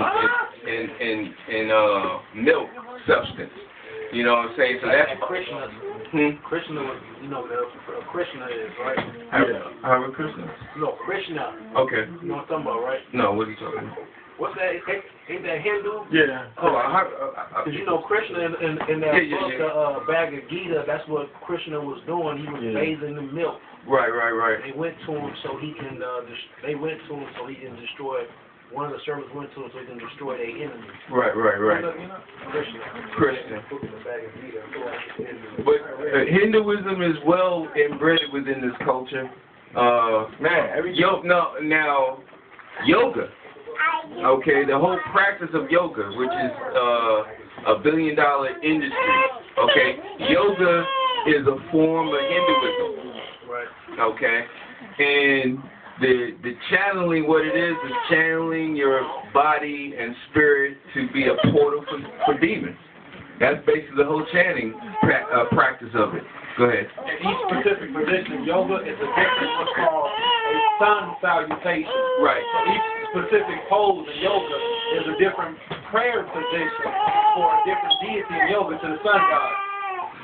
So, you now health-wise and diet-wise, you might get some pointers, but But the point is, a lot of people are drawn into it. This is under disguise of New Age. See, New Age doesn't give you the foundation of what actually the practice of yoga is based upon. Okay? So anybody who didn't get that understanding was sitting there trying to defend yoga and saying, well, no, that's not demonic. We're not doing that. We're not doing. Yes, you are. You're being tricked into doing it, which makes it even worse. Because there's a lot of examples when you look on YouTube of people saying that I have experienced, hell-like conditions practicing yoga. So, Yeah, but just go on YouTube, type in, Rihanna, Diamonds, and Illuminati, and you'll see, you'll see about how all of these different songs and stuff are all going to get dealing with Satan. I mean, it's in all of the music, man. So really, and a lot of stuff they're talking about, it's almost like they say, well, let me go to the works of the flesh and see how much of this I can put in my song. You know what I'm saying? All right, so finish reading that up. To be defiled by them, I am Yahweh your God. Okay. Leviticus 19, verse 32. Thou shalt rise up before the Aharei head. Aharei, that means raise up before the gray-haired man. So stand up when an old man comes into the vicinity. Aliyah. Right? An old man comes into the vicinity. Aliyah. Because Aharei means like white. Like hoary frost means white frost. So rise up before the hoary head means stand up when an older man comes into the vicinity. They say respect your elders. Okay, go ahead. And honor the face of the old man. So give honor to the face of the old man. Basically, respect your elders.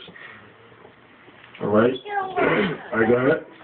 And fear thy God, I am Yahweh. And you gotta tell people sometimes, like I be having to tell some of these people sometimes on this little job I got, like, yo man, don't talk like that around me, man. Man, y'all probably, you forget I'm your elder, man. Don't talk like that. Oh, my bad.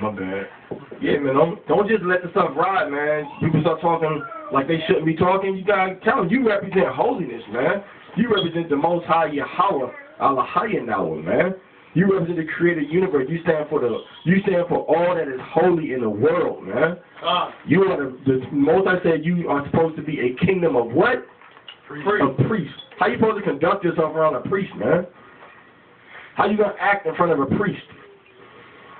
You know what I'm saying? So that's how you gotta let these people know, like, yo, don't come at me like that. Don't talk to me like that. I don't want to hear them words in my ear when I'm around you, because that's filthy, man.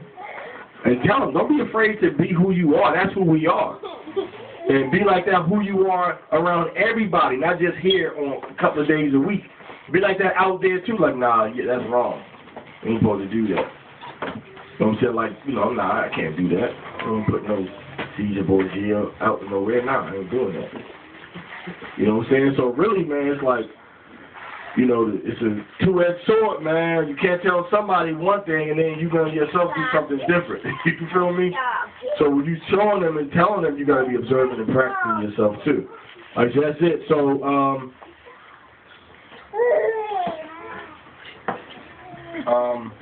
you want to get a tip so you can read? You get a tip so you can read.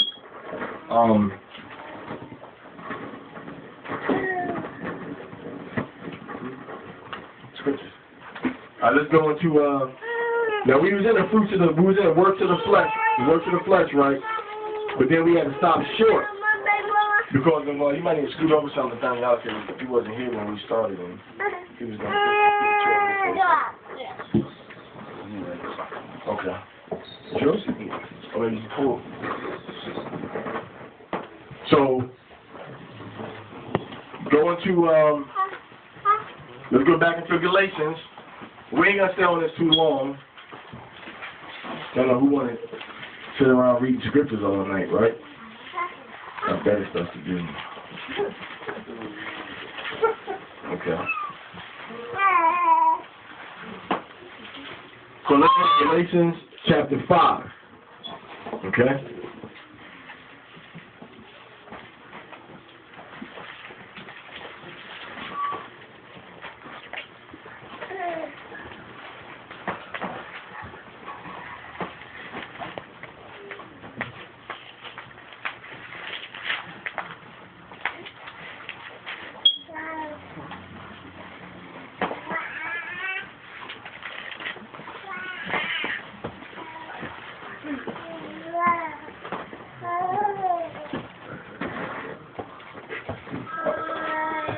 All right, let's go to Galatians.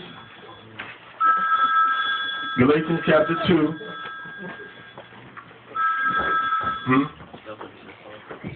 Yeah, Galatians chapter 5. And let's start with verse. All right, first off, hold that real quick. All right. Hold that real quick. Let's go on to 2nd Ezra real quick. Let's go on to 2nd Ezra real quick, okay?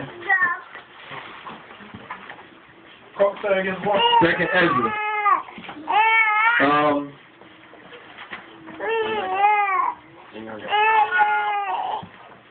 2nd Ezra chapter 2,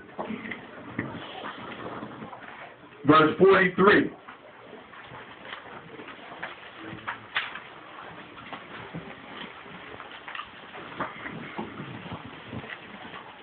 Yeah, this is an all weapons in use operation here. 2nd Ezra chapter 2. Let's start with verse 43. You can read the chapter later, but let's start with 43. Got it? 2:43.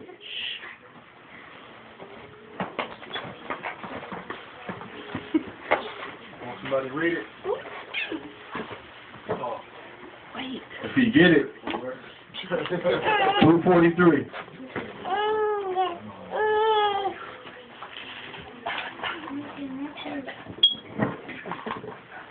Attach it back on there.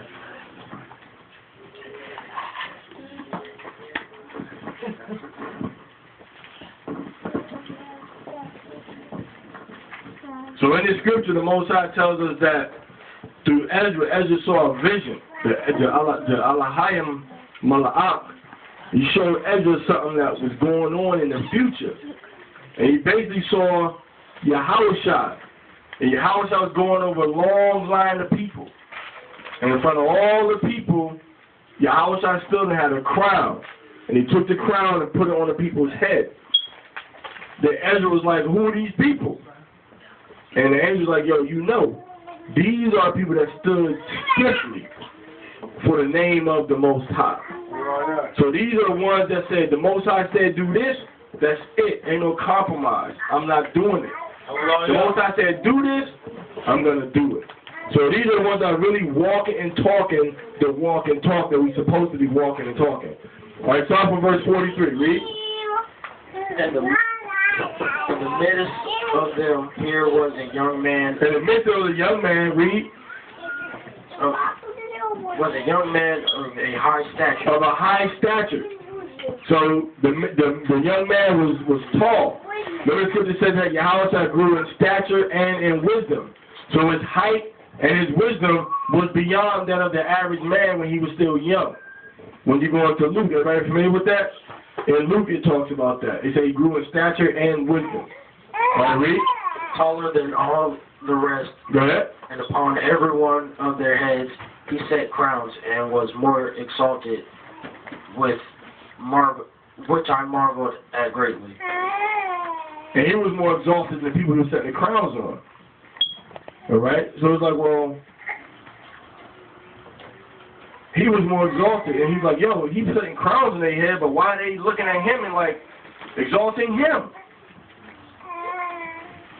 All right, let's go into verse 46 and 47.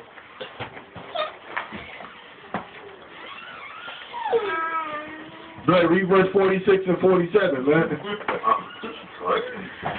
Then said I unto the angel. So this is what Ezra said to the angel. Read. What young person is it that crowneth them? Who is this young man putting a crown on these people's heads? Read. And giveth them and Did you increase the font or something? Oh, it's spelled funny. All right.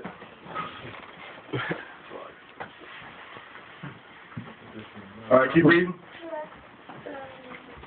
And giveth them palms in their hands. He's giving them palms in their hands. Yahweh giving them palms in their hands, which when Yahweh was born, we asked him, like, I think we said, please deliver us or please save us, when we laid the palms down, not when he was born, but right before he got right before he got murdered and sacrificed for our sins. All right, go ahead. So he answered and said unto me. So he said, who is this man that put these crowns on their heads and has given people palms in their hands? Read. It is the Son of God. It is the Son of the Most High. It's Yahweh. Okay? Banya. Read. Whom they have confessed in the world. Whom they have confessed in the world. Because he was a tall man over everybody, all right? And that's Luke 2:52. When it talks about him having him being taller than everybody and having more wisdom than the average person. Luke 2:52. All right, go ahead. Then began I greatly to commend them that stood so stiffly. So he commended those that stood so stiffly. Go ahead. For the name of Yahweh. For the name of Yahweh. All right. So we have a brother among us, right? That the brother had a job, right?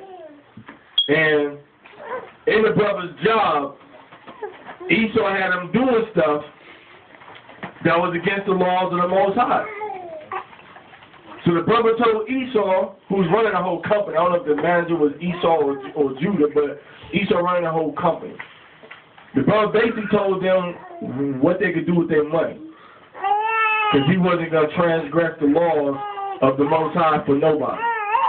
And that's the mentality that you have to develop early on, Yasharahla.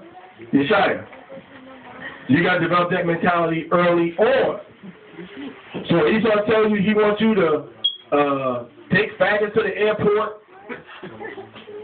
He said he wants you to cook pork or take people orders for pork. Or they tell you he wants you to schedule parties for the Shabbat day. You're supposed to tell him no. If he say, well, you can't work. All right, well, Most High law come first. Oh, yeah. So you got to develop that mentality as a young man. Right now, don't wait until you get 25, 23, 22, 20 years old. As a young man that's in high school, you got to develop that mentality right now. Everybody understand what I'm saying? Hold up, Karadaza. Everybody understand what I'm saying? You got to develop it right now. So this brother right here, Zayanya, right?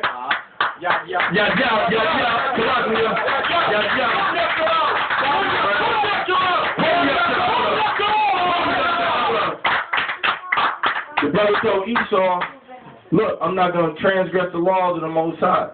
And put full faith in the Most High and say, look, I'm going to keep these commandments regardless.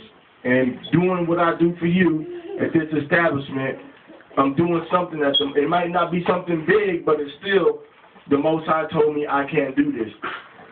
You might have to work at a barbershop and dude might come in and say, hey man, I need you to cut my beard off, give me a goatee. Well, that's my job, I got to do it. No, you don't, man. It might be something small. What does Yahweh say in Matthew 5:19? We focus on 17. He said, whosoever shall break the what? The least commandment and teach men so shall be called least in the kingdom. Let me ask you a question. If I'm a faggot, an adulterer, and a pedophile, and bestiality, am I going to make it to the kingdom? So if I'm breaking the commandments of the Most High, am I going to make it to the kingdom? So what does it mean when he said you're going to be least in the kingdom? What does that mean? If you teach people to break the commandments of the Most High, you're going to be least in it. What does that mean? Does that mean when we get to the kingdom, I'm going to be a doorkeeper? I'm going to be cleaning the streets? When the kingdom is set back up? Nah, that ain't what it means. What it means is this. When I tell you, man, Karadaza, go ahead and cut your beard off for your job, man. You got to do what you got to do. Bam. The kingdom of heaven is saying Parazah is zero. He is nothing. He is a nobody. He don't exist to us. Turn away from him. So when it says shall be called least in the kingdom, that means everybody in the kingdom is saying he's nothing. The kingdom is calling me the least. But if you teach the commandments and you do them, you shall be called great in the kingdom. Aliyah. So that means that the kingdom is like Ahmadinejad who? Obama who? Nah, you heard what y'all did? They said, yo, he great. The kingdom of heaven is saying that this man is great right now. Aliyah. Whenever you teach it and you welcome the commandments of the Most High, Yahweh, and the Aliyah take personal notice of you. Aliyah. Whenever you don't, they despise you. Aliyah. You're a disgrace to them. You're a disgrace to them. They despise you. They despise the wickedness and the sin that you're doing. Come? So we have to walk in full obedience. It's 100% or go back into the world. If you're going to give Yahweh 100%, or you ain't going to give him nothing. Period. And that's the mentality that you have to develop. And that's why ain't nobody busting down nobody's door to hear this. Because they don't spirit of compromise. All right, I don't know if y'all remember that old commercial for 7-Up. Remember the old commercial for 7-Up with the bald head man? Remember? About the caffeine? Y'all remember that? Like, no caffeine. He said, never had it, never will. Don't you feel good about? Ha ha ha. 7-Up. Yeah, that's the mentality. Never been no spirit of compromise. Never will be. Cause don't let no man teach you in captivity, so it's okay to break the law. That's right. That's the same thing got us in captivity. That's right. We're thinking it's okay to break the law. We don't got to do what the Most High said. And like the illustration, how many of y'all have disciplined a child within the past year? Okay. So what are you going to tell that child? How many of y'all have, what are you going to tell that child when that child tells you, oh, you already punished me for that, so I can do it now? What you going to say to that child? You about to get another one. You about to get another whooping. So what do you think the Most High is like, oh, they in America? Oh, have some mercy on them. Let them. First of all, let's break this down real quick. Who did the Most High say he give mercy to? Those that keep his commandments. Those that keep his commandments. Aliyah. He said he gives mercy to those that keep his commandments. Unto how many generations? Unto 1,000 generations of them that love him and keep his commandments, and will repay them that hate him face to face. Aliyah. So if you don't keep his commandments, guess what? You hate him. If you don't keep his commandments, you hate him. All right, now we get into, let's go to, I think it's 1 John. Let's go to 1 John chapter, 2 and 3. Huh? 2 and 3. Not that one. I might want to go there. Let me see. We might want to go there first. Galatians 5 too. Come, we're going to go back there. Galatians 5 is the main course for the night. 1 John, what did you say, 2 and 3? 2 and 3. I think so. Come, let's do that. We can do that one. 1 John 2 and 3, read that. Yeah. And hereby we do know that we know him. This is how you know the Most High. Read. If we keep his commandments. Put him in captivity. If we what? Keep his commandments. But I got to do what I got to do. Keep his commandments. But my job says so. Keep his commandments. But the teacher at this school said that if I'm in captivity, so it's okay. Keep his commandments. Well, I had conference with them. Now, tell them this. If you wrong, are you going to take that sin on your shoulders and ask the Most High to hold me guiltless, and you take the penalty for it? If you wrong, are you going to pay for that sin? Are you going to pray to the Most High? Because that's what you're doing every time you step behind the microphone or step on the street and you teach somebody. You showing them this what the Most High said. And if you wrong, guess whose hands the blood is on? Yours. The blood is on your hand. So if you stick with these commandments, you can't go wrong. Paul said, Yahweh said, okay, we know Yahweh said you can always go back to the law. What Paul said, he said because they are what? Unlearned in what? The law. So they twist Paul's words. Alright, so now, let's go back. It said that, here's how we know that we know him. If we what? Keep his commandments. Read. He that says, I know him. If you say, I know, I love the Lord. The Lord know my heart. He know your heart. I got a personal relationship with God. I got a personal relationship with God.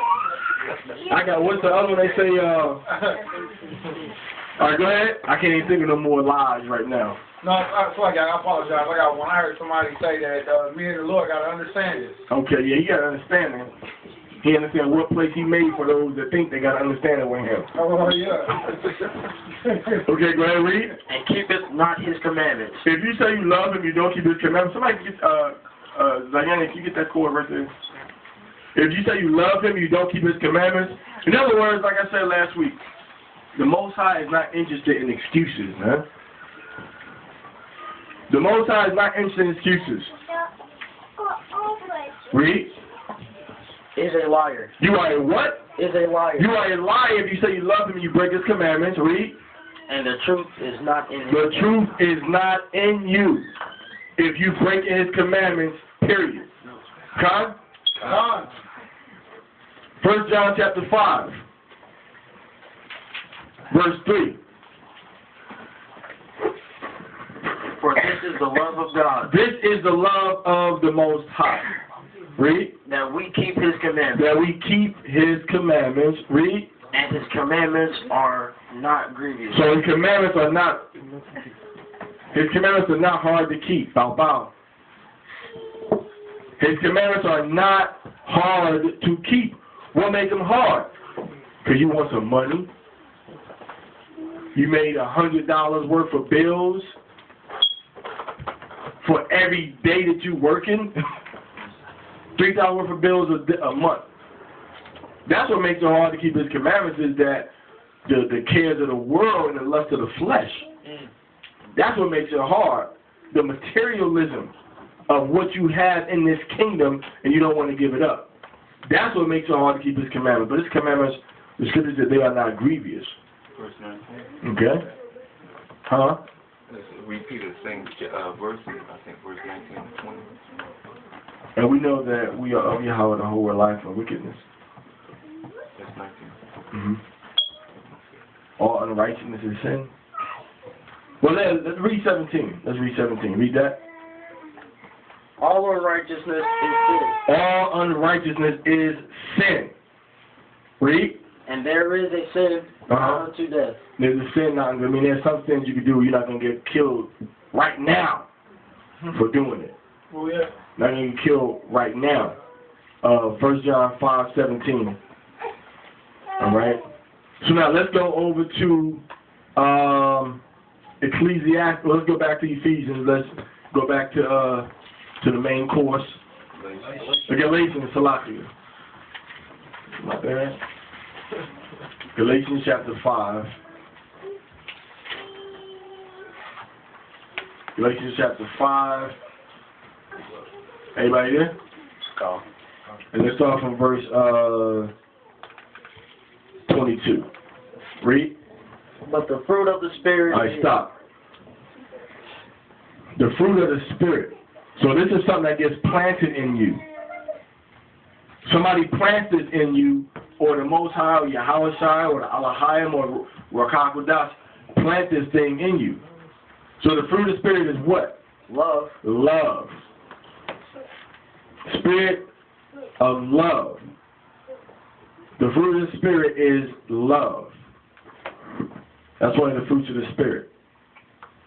Okay? Let's look at some let's stop right there. Let's look at some characteristics of love. Okay?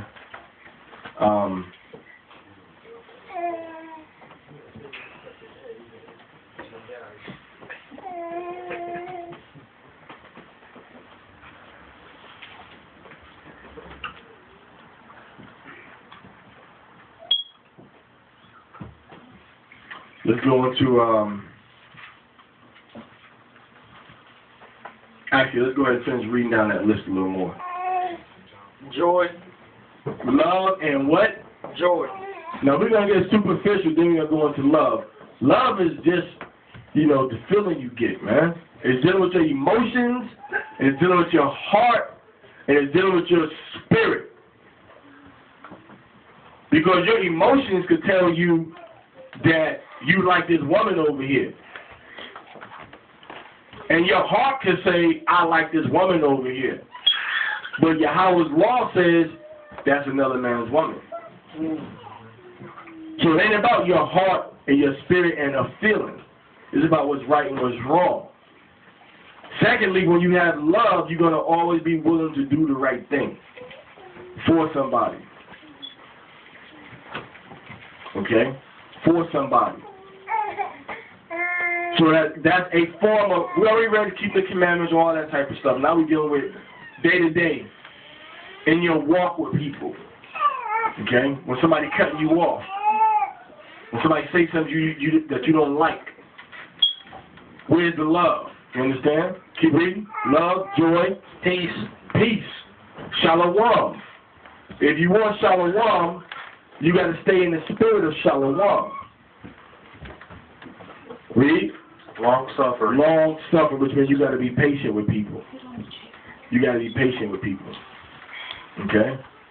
You got to be patient. You can't expect everybody to do everything the way you want them to do it when you want it done. Go ahead.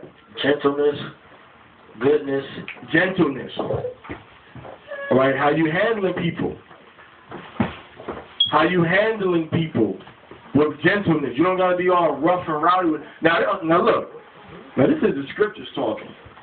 So people might read it and be like, well, you telling brothers to be, some telling brothers to be what the scriptures say. This is a fruit of the Spirit. If you don't have this, how can you have this spirit? If you don't have a spirit of gentleness on you, how can you have the spirit of the Most High? It's showing you what you have to be demonstrating and walking in order to know that you have this. It ain't speaking in tongues is the fruits of the Spirit. That was the evidence that you received the Holy Spirit when you read Acts chapter 2, speaking in other natural earthly languages. All right, so it says gentleness. Read. Goodness. Goodness. Do you have a spirit of goodness and positive on you? Read. Faith. All right. The substance of things hoped for, the evidence of things not seen. Have you seen faith? Do you have faith? Do you walk in faith? Or do you walk by your sight? Okay. Read. Meekness. Do you take low? Do you take low? Is it always about you and you being right? Everybody else is wrong. Are we going to sit here for 3 hours and have a debate? Meekness said, okay, brother, we can't figure it out right now, but hey, we'll figure it out, man. So I told you it's wrong, man. You always wrong. You always saying something. You don't know what you're talking about. Everybody ain't even in the Bible. All right? So that meekness. Because that's what you need to correct somebody is meekness and the spirit of love. All right? Read. Temperance, that means you seasoned. You can withstand a lot. Go ahead. Against such, there is no law. So against all these things, there is no law. So all these things are lawful, righteous, and honorable in the eyes of the Most High. All right, go ahead. And they that are Christ. They that are Hamashiach, read. Have crucified the flesh. We have crucified the flesh, meaning what? There's no more variance. There's no more adultery. There's no more fornication. There's no more uncleanness. There's no more lasciviousness. There's no more idolatry. There's no more witchcraft. There's no more hatred. Hatred is a work of the flesh. Hatred, love is not being a punk. Just listen to KRS-One, love's going to get you. Right? Love is not a punk. Love means you're going to take care of business when it's time to take care of business, and you're going to do it righteously. Don't let your emotions get involved in it. All right? So, like we said earlier, if somebody trying to murder somebody in your family and you love that person that's trying to do the murdering, you will take that person out of this world to protect those that you love in your family. Won't you? But the love is still there. I'm not going to hate this person. but I'm going to kill this person when I need to and if I need to. Because the fruits of the Spirit can work on my love. Because my hatred is going to blind my decision-making process. My love is going to make sure I'm weighing everything according to what the Most High says. All right, go ahead. With the affections of lust. So I have crucified the affections of lust. All of the passions of desire have been killed. Torah. If we live in the Spirit, We live in this. I mean, the Spirit is part of us. It's part of us breathing. We got to live in the Spirit. Read. Let us walk Let us what? Let us walk Walk in the Spirit and show these fruits of the flesh, man. It's time for Israel, Yasharahla, to stop talking and stuff. First of all, the love. The greatest commandment, love the Most High. Brothers, they need to get on that level yet. When you love the Most High, ain't nothing that can be used to make you disobey Him. Nothing. I don't care what you be like the mother from Second Maccabees chapter 7. Read. let us not be desirous of vain glory. Let us not be desirous of vain glory. And that's what a lot of brothers get. When they start teaching compromising glory, they got their name up on YouTube. Everybody on Facebook know them. All right, they got DVDs out. They got their own cologne. You understand? Yeah, they got their own cologne. They got oils named after them. Hairstyles named after them. Wow. You understand? Vain glory. Based on what? Based on teaching people against the commandments of the Most High. Compromising. Okay, read. Provoking one another. So we have to provoke one another. Meaning what? We got to really prod and poke each other to provoke to what? We talked about this someplace else. We got to provoke each other to emulate the fruits of the Spirit, to emulate the righteousness of Hamashiach. I mean, come on, man, you can do it. I don't mean provoke like hit me. I mean provoke in the sense of encouraging each other to do righteous. All right, go ahead. Envying one another. Okay. Let us not be desirous of vainglory, provoking one another, envying one another. So this can go either way. Because remember that word envy comes from what word? Well, one of the things envy links back up to is zelos or celos. Okay. All right. So go to verse 1. The next chapter, verse 1. Galatians chapter 6, verse 1. Now check this out. Now this right here is going to solve a lot of problems. Read. Brethren, if a man be overtaken in a fault. Then if this man have a serious problem and he can't help himself, he loves sin and nobody else. Read. Ye which are spiritual. You which are what? Spiritual. You which have love. Spiritual. Joy. Spiritual. Peace. Spiritual. Long suffering. Spiritual. Gentleness. Spiritual. Meekness. Spiritual. Goodness. Spiritual. Faith. Spiritual. Temperance. Spiritual. This is how the Bible defines spiritual. And we all got to strive to get to that level. I heard that just a little bit. We all got to strive to get to that level. That level of spirituality. All right? Go ahead. Restore such and one in the spirit of meekness. So the person that's dealing spiritually, the person that's walking in love, joy, peace, long-suffering, gentleness, goodness, faith, meekness, temperance, that person is supposed to be the one to correct brothers. If you see something going on, you understand, that's not right, you got to tell that person then and there. But if you get word of something and you know the person got a problem, you ain't supposed to take it upon yourself. Especially if you're a person that's still a novice and still dealing on different spiritual levels where you have to reach to certain levels of maturity. Also, like if you have a specific resentment in yourself against that brother, you shouldn't go to him. Nah, that's like, nah. You shouldn't have, that need to be handled first. That beam in that eye got to get handled first. Agreed. So, but if you know in your heart, like I said, if you know in your heart you got something against somebody, man, you the worst person to be trying to check them, because you only further your own self-conscious or conscious desire to do what? to avenge yourself on that person. To vindicate your feelings and make you feel good about somebody else's downfall and demise. Yeah, I told you, you know, in your mind, like, yeah, I know that nigga was fake. That's why I never liked him anyway. Well, brother, why you doing not liking the brother, man? You're supposed to love your neighbor as yourself. So, you know, you hate yourself? Do you feel that way about, you should feel the way about your brother the same way you feel about yourself. Matter of fact, wasn't it James that said, hold up, let's go to James real quick. This one on the script, you got it. This one on the verse, you got to find. James, the book of James, hold Galatians. The book of James, he said,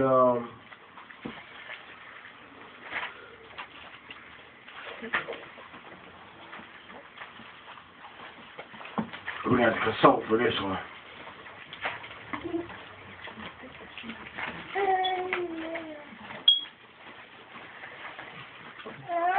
1 Corinthians chapter 10, not James, Aliyah.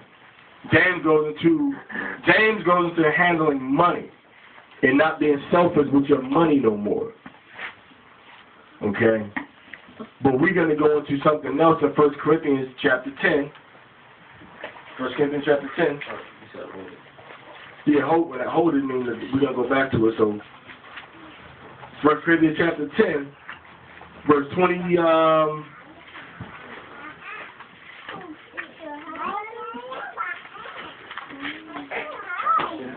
1 Corinthians chapter 10, let's start from let's just read verse 24.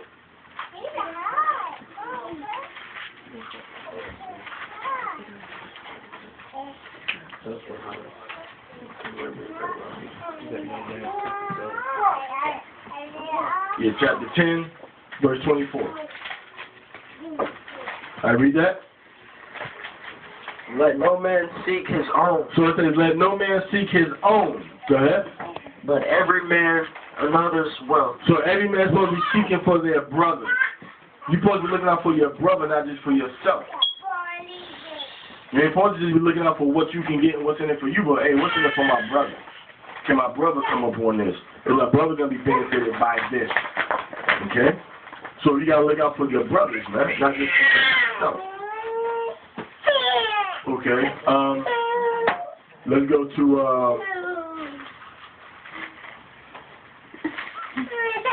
the book of Romans, chapter 15, verse 1 and 2.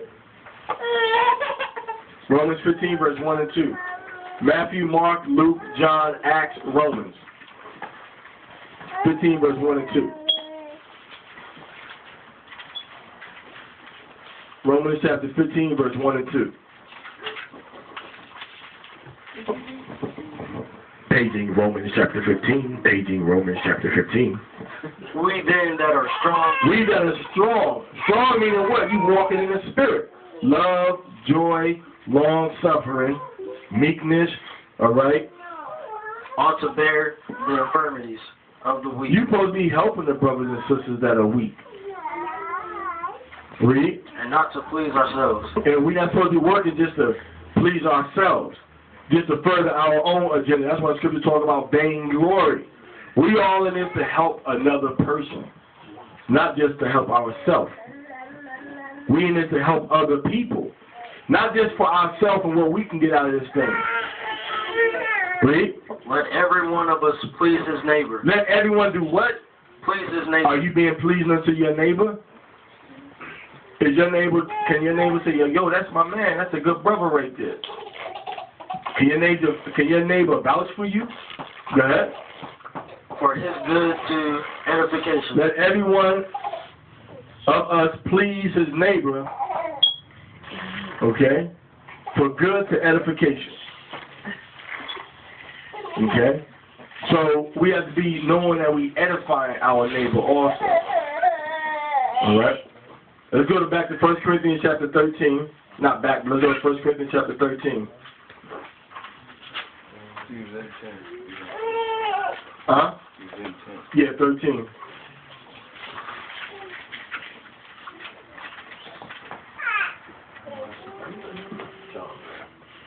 After Romans.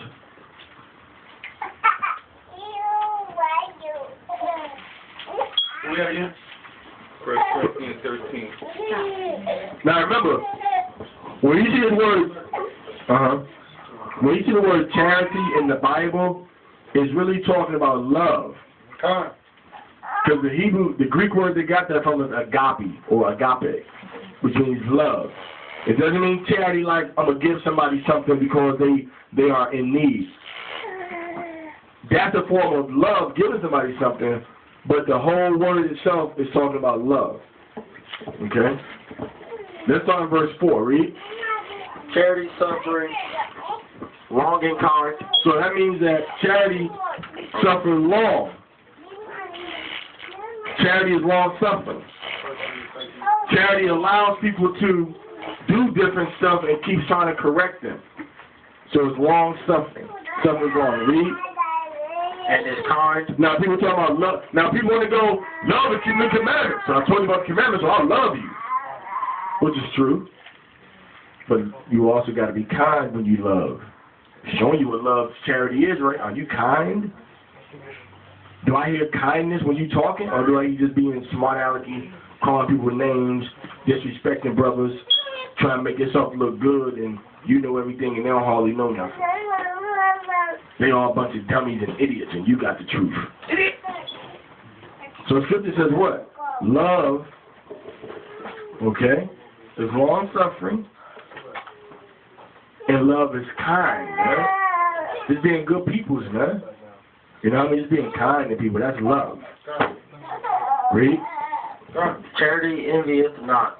Love does not envy. Love does not desire to be in a position or have an advantage that another person has. Love just works to do the work of the Most High. Read. Charity vaunteth not itself. Love vaunteth not. Meaning it doesn't lift itself up or exalt itself. Okay? It's not rash. It doesn't do stuff irrational. Read. It is not puffed up. It's not puffed up. Love is deflated. Not, you know, we the best school in all Yasharahla. All other schools is nothing. Okay? Read. Doth not behave itself. Love does not do things that are wrong toward other people. Unseemly. Love does not do things that's unseemly. Does not behave in a way that's unrighteous or inconveniently wrong. Read. Seeketh not her own. Love does not seek what's in it for me. Love seeks, what, like read in Corinthians, what is in it for my neighbor. Read. Is not easily provoked. It's not what? Easily provoked. It takes a lot to piss you off. That's love. If everybody would learn just that one lesson of love, we'd be a lot further along. Okay? So they love is not what? Easily provoked. Love is not easily provoked. Which means love does not do things to react off of what people are doing. It takes a lot to provoke you. Why? Because you walk in the spirit of love. Now that's the first fruit of the spirit.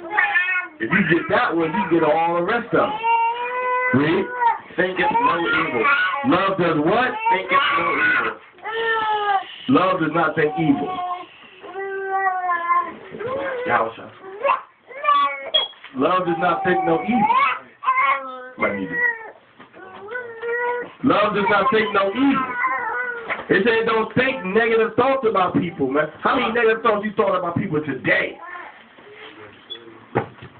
Yesterday. That nigga better be glad I'm in the truth, man. You might as well go over. That's like saying, man, she better be glad she's married. You already thought it. And they got a whole list. Man, if she wasn't married, I would 1, 2, 3, 4, 5. If that brother wasn't, if I wasn't the truth, man, I'd take that brother in 1, 2, 3, 4, 5. So it simply says what? Love does not do what about evil? Thinketh no evil. It does not think evil. Okay, read. Rejoiceth not in iniquity. Love does not rejoice in iniquity. Love does not rejoice and get happy about breaking the commandments. Nothing against the Most High pleases those that walk in love. Read. But rejoiceth in the truth. Love rejoices in the truth. the truth. The actions of the truth, love of the Most High, obedience to His commandments, loving our brother and loving our neighbor. Read. Bears all things. Love bears all things, so it helps everybody. Love is going to carry a heavy load. Go ahead. Believeth all things. Anything the Most High said, the prophet said, Yahushua said, we believe it when we truly love the Most High. And when we believe it, we what? We walk in it and we act on it, right? We act on the belief that we have. Read. Hopeth all things. Love. Say it again. Hopeth all things. Hope, whatever scripture say. Because a lot of people say, well, when you go out in the street and teach, they want you to just teach on one aspect of the scriptures. They want you to talk about lollipops and rainbows in the scriptures. They don't want you to talk about the white man is the devil. America is going to fall. That Esau had Israel in slavery and he's going to pay for it. They want you to only talk about Yahushua and salvation and repentance and the commandments. That's it. But all these things are in the Bible. I'm not going to pick apart and say, well, I ain't going to talk on this part. I'm going to talk about this. He a faggot, so I ain't going to pull out no faggot scriptures. We're going to skip over, he got tattoos, so we're going to skip over the tattoo scripture. She just got divorced from her husband, so we ain't going to go over scriptures about she can't remarry. No, you got to go over the whole thing. You can't be picking and choosing what doctrines in the Bible you're going to take out and which ones you ain't going to promote. What you about to say? No, I was going to say that, and that's why a lot of people have a problem with certain brands of the truth, because the truth is 360 degrees. It's the full spectrum. It's not just one aspect. And sometimes certain brothers or groups stay in one aspect and one respect. And that's why all their critics will just say, well, all you do is talk about this. But when you talk about the other stuff, then those same groups that have a criticism of the other stuff, or seeing that you are talking about balance and equity, don't want to talk about condemnation and judgment. Because condemnation and judgment covers everybody.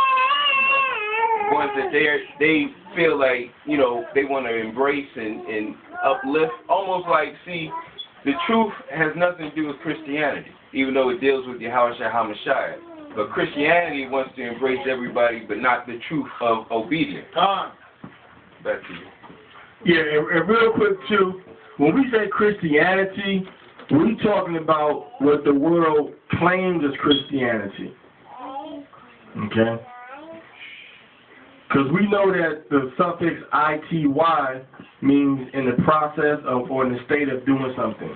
He's insanity, or that's vanity, vain, insanity. He's insane. Or captivity, the state or condition of being a captive. Christianity, the state or condition of being a Christian. What is a Christian? A Christian is a follower of Christ. Who is Christ? Christ is Hamashiach, Yahushua. So the state or condition of being a follower of Hamashiach is what Christianity is supposed to be. In Spanish they would say cristianismo, which that ismo is like the state or condition of being something. Okay? So Christianity in itself. So when we talk about Christianity, we're talking about the idolatry of the Romans and of the Greeks and of the Africans that they tried to that they use to promote their wickedness across the earth. Okay? Nobody. Hey, listen. Nobody want to see you crying, man. You need to man up and stop acting like that, or you're gonna get something when everything is said and done. Get your hands off, put your hands to your side, and stop that right now, man. Put your arms to your side, I said. Make a fist. Make a fist. Put your fist beside the leg. Just like that. And stand up straight. And stop that. Take a deep breath in and breathe it out. Take one big deep breath and breathe it out. And then you relax. Alright, so when we talk about Christianity, that's what we're talking about. When we say Christianity, we're not talking about Christianity according to its definition, but we're talking about idolatry of the Gentiles. Okay? Everybody say that? So the word Christian is not a bad word. The word Christ is not a bad word. It's how people have misused those terms is what we're talking about. Con? Okay. So now, let's finish reading. Go ahead. Endureth all things. Go ahead. Charity never faileth. So now it's going to the charity of the Most High. The love the Most High has for us never fails. It's always going to be there. Read. But whether there be prophecies, read. They shall fail. Read. Whether So there some of these prophecies is false.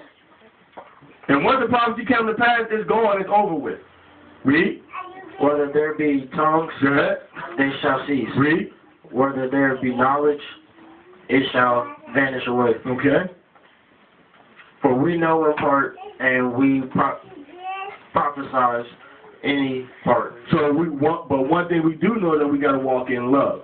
We don't know the whole picture, but we know we got to love each other as brothers. If we would just do that, tomorrow everybody say, you know what? We all going to be the camp of Yasharahla. That's it. We the camp of Yasharahla. And you'll be organized by where you live at with judges, officers, and elders in your city. But when Yasharahla is ready for that move, brothers are gonna be standing up there, showing them the way to how to do that, right? Con? All right. So I keep reading. But when that which is perfect, it is come, then that which is in part shall be done away. All right. So some things gonna stay around, some things gonna be pushed to the side. Okay, go ahead. When I was a child, I spake as a child, I understood as a child. So when you was a child, before you woke up, before you learned the laws, when you were a physical little boy or physical little girl, you did childish things. You can't handle yourself now. You were grown. You a big person now. You can't respond the same way, man. When any of these children in here, somebody do something if another child, when you 1, 2, 3, 4 years old, most times when a child do something that you don't like, what's the first thing you're going to do to that child?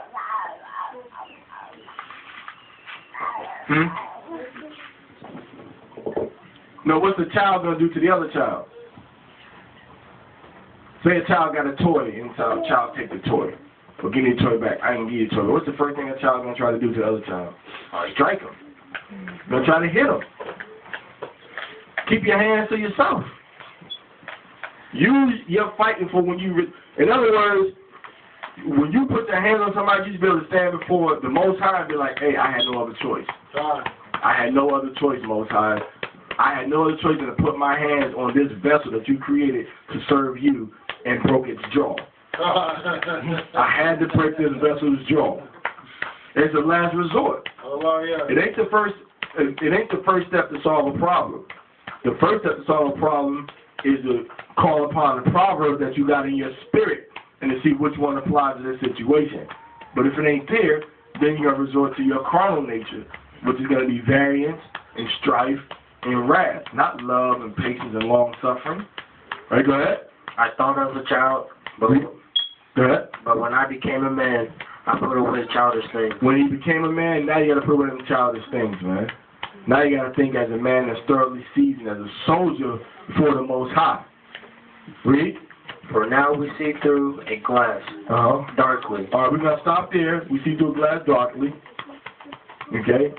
But then face to face. Now I know in part, but then shall I know even as also I am known. So let's go to Romans 9:38. It's going to be the last one. Romans 9:38. Romans chapter 9, verse 38. Matthew, Mark, Luke, John, Acts, Romans. Romans chapter 9.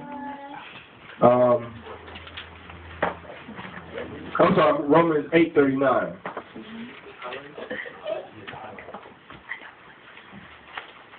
Let's go to Romans chapter 8. Let's start with verse 7, verse 37. Nay, in all these things we are more than conquerors. Paul says we are more than conquerors. Matter of fact, I really don't want to do this, but hey, let's start with verse 35. Verse 35. This is gonna really bring everything back home for us. It's gonna bring everything back home. Romans chapter 8, starting with verse 35. Okay, read. Who shall separate us from the love of Christ? Who shall separate us from the love of Hamashiach? Shall your job? How do you get separated from the love of Hamashiach? Anybody know? Stop keeping the commandments. Stop keeping the commandments. Okay. That's the main way we get separated from the love of Hamashiach, man. When we walk in disobedience. Because we love him, we keep the commandments, we're gonna love him, his father, love our neighbors, right? And we already saw what love is. In 1 Corinthians chapter 13, verse 4 all the way down. Shh, Emmanuel. Emmanuel. Chill out. Relax, man. Be quiet. Hey, we got a weeping willow tree out there. All right, so the scripture said what? He said, what's going to separate you from the love of Hamashiach? Read. Shall tribulation. Shall what? They picking on me. Shall what? Or distress. What? Tribulation, hard times. Read. Or distress. Or distress, man. I'm in a hard situation, man. I got to break the commandments. I got to eat. Read. Or persecution. What? No. You jumping the gun, Karadazar. Jumping the gun. So persecution, or you believe in Yahweh Hamashiach, or we going to get you. Read. Or famine. Or what? Famine. I got to eat. I got to break the commandments now. Shall famine separate you from love of Hamashiach? Read. Or nakedness. Right. Or peril. You in danger. Peril. Read. Or sword. Somebody putting the sword to you that's going to separate you? Read. As it is written, for thy sake we are killed all the day long. Hallelujah. Hallelujah. For his sake, we're going to stand up to the sword, to famine, to nakedness, to persecution, to distress, and to tribulation. And you know what? You're going to take it like a man, and you're going to die before you transgress your house. You know what? You know why? Because if you stand before him and you obey man rather than Yahweh, then Yahweh got a place for brothers like us. Hallelujah. That break them commandments, man. And that don't love his son. That died for our sins. And now we're going to trample upon the sacrifice of his son by doing the same wickedness again? Spit up into a bowl, get yourself a spoon, maybe a little bit of sugar, and then eat it again. That's what you do when you go back and break the commandments of the Most High. It's like a dog returned to his vomit. And as nasty as that sounds to you, it just sounds even nastier to think you got a good reason to break the Most High's commandments. Because if you compromise it for money, for a job, for a place to live, what happens when the stuff really hit the fan? When there is no more job, when we're just talking about food. When there's no more job and money ain't worth nothing. And then you got to break the commandments to eat. Now what you going to do? I got to eat. You're breaking commandments now for money. What happens when there's no more job? You got to go out and break the commandments so you can get food. You going to do that too? See, that brother going to be like, well, can I trust this brother? This brother, you know, this brother breaking the commandments to eat. I mean, I can't trust you. Scripture said what? Try the Spirit by the Spirit. Remember, the Spirit show us in Galatians, not Ephesians, Galatians chapter 5, it shows us what are the characteristics of the Spirit. Read that list daily. Or walk in that Spirit daily. And the best jump start you can give yourself, the best spiritual head start, is to go into Ecclesiasticus, going into Proverbs and walking as you see these Proverbs telling you you're supposed to walk under different situations. Okay, read up. We are counted as sheep for the slaughter. We are counted as sheep for the slaughter. Go ahead. Nay, in all these things we are more than conquerors. In all these things we are conquerors. How? Through him that loved us. Because Yahweh have already paid the price, so we don't got to go back and worry about these things on our own.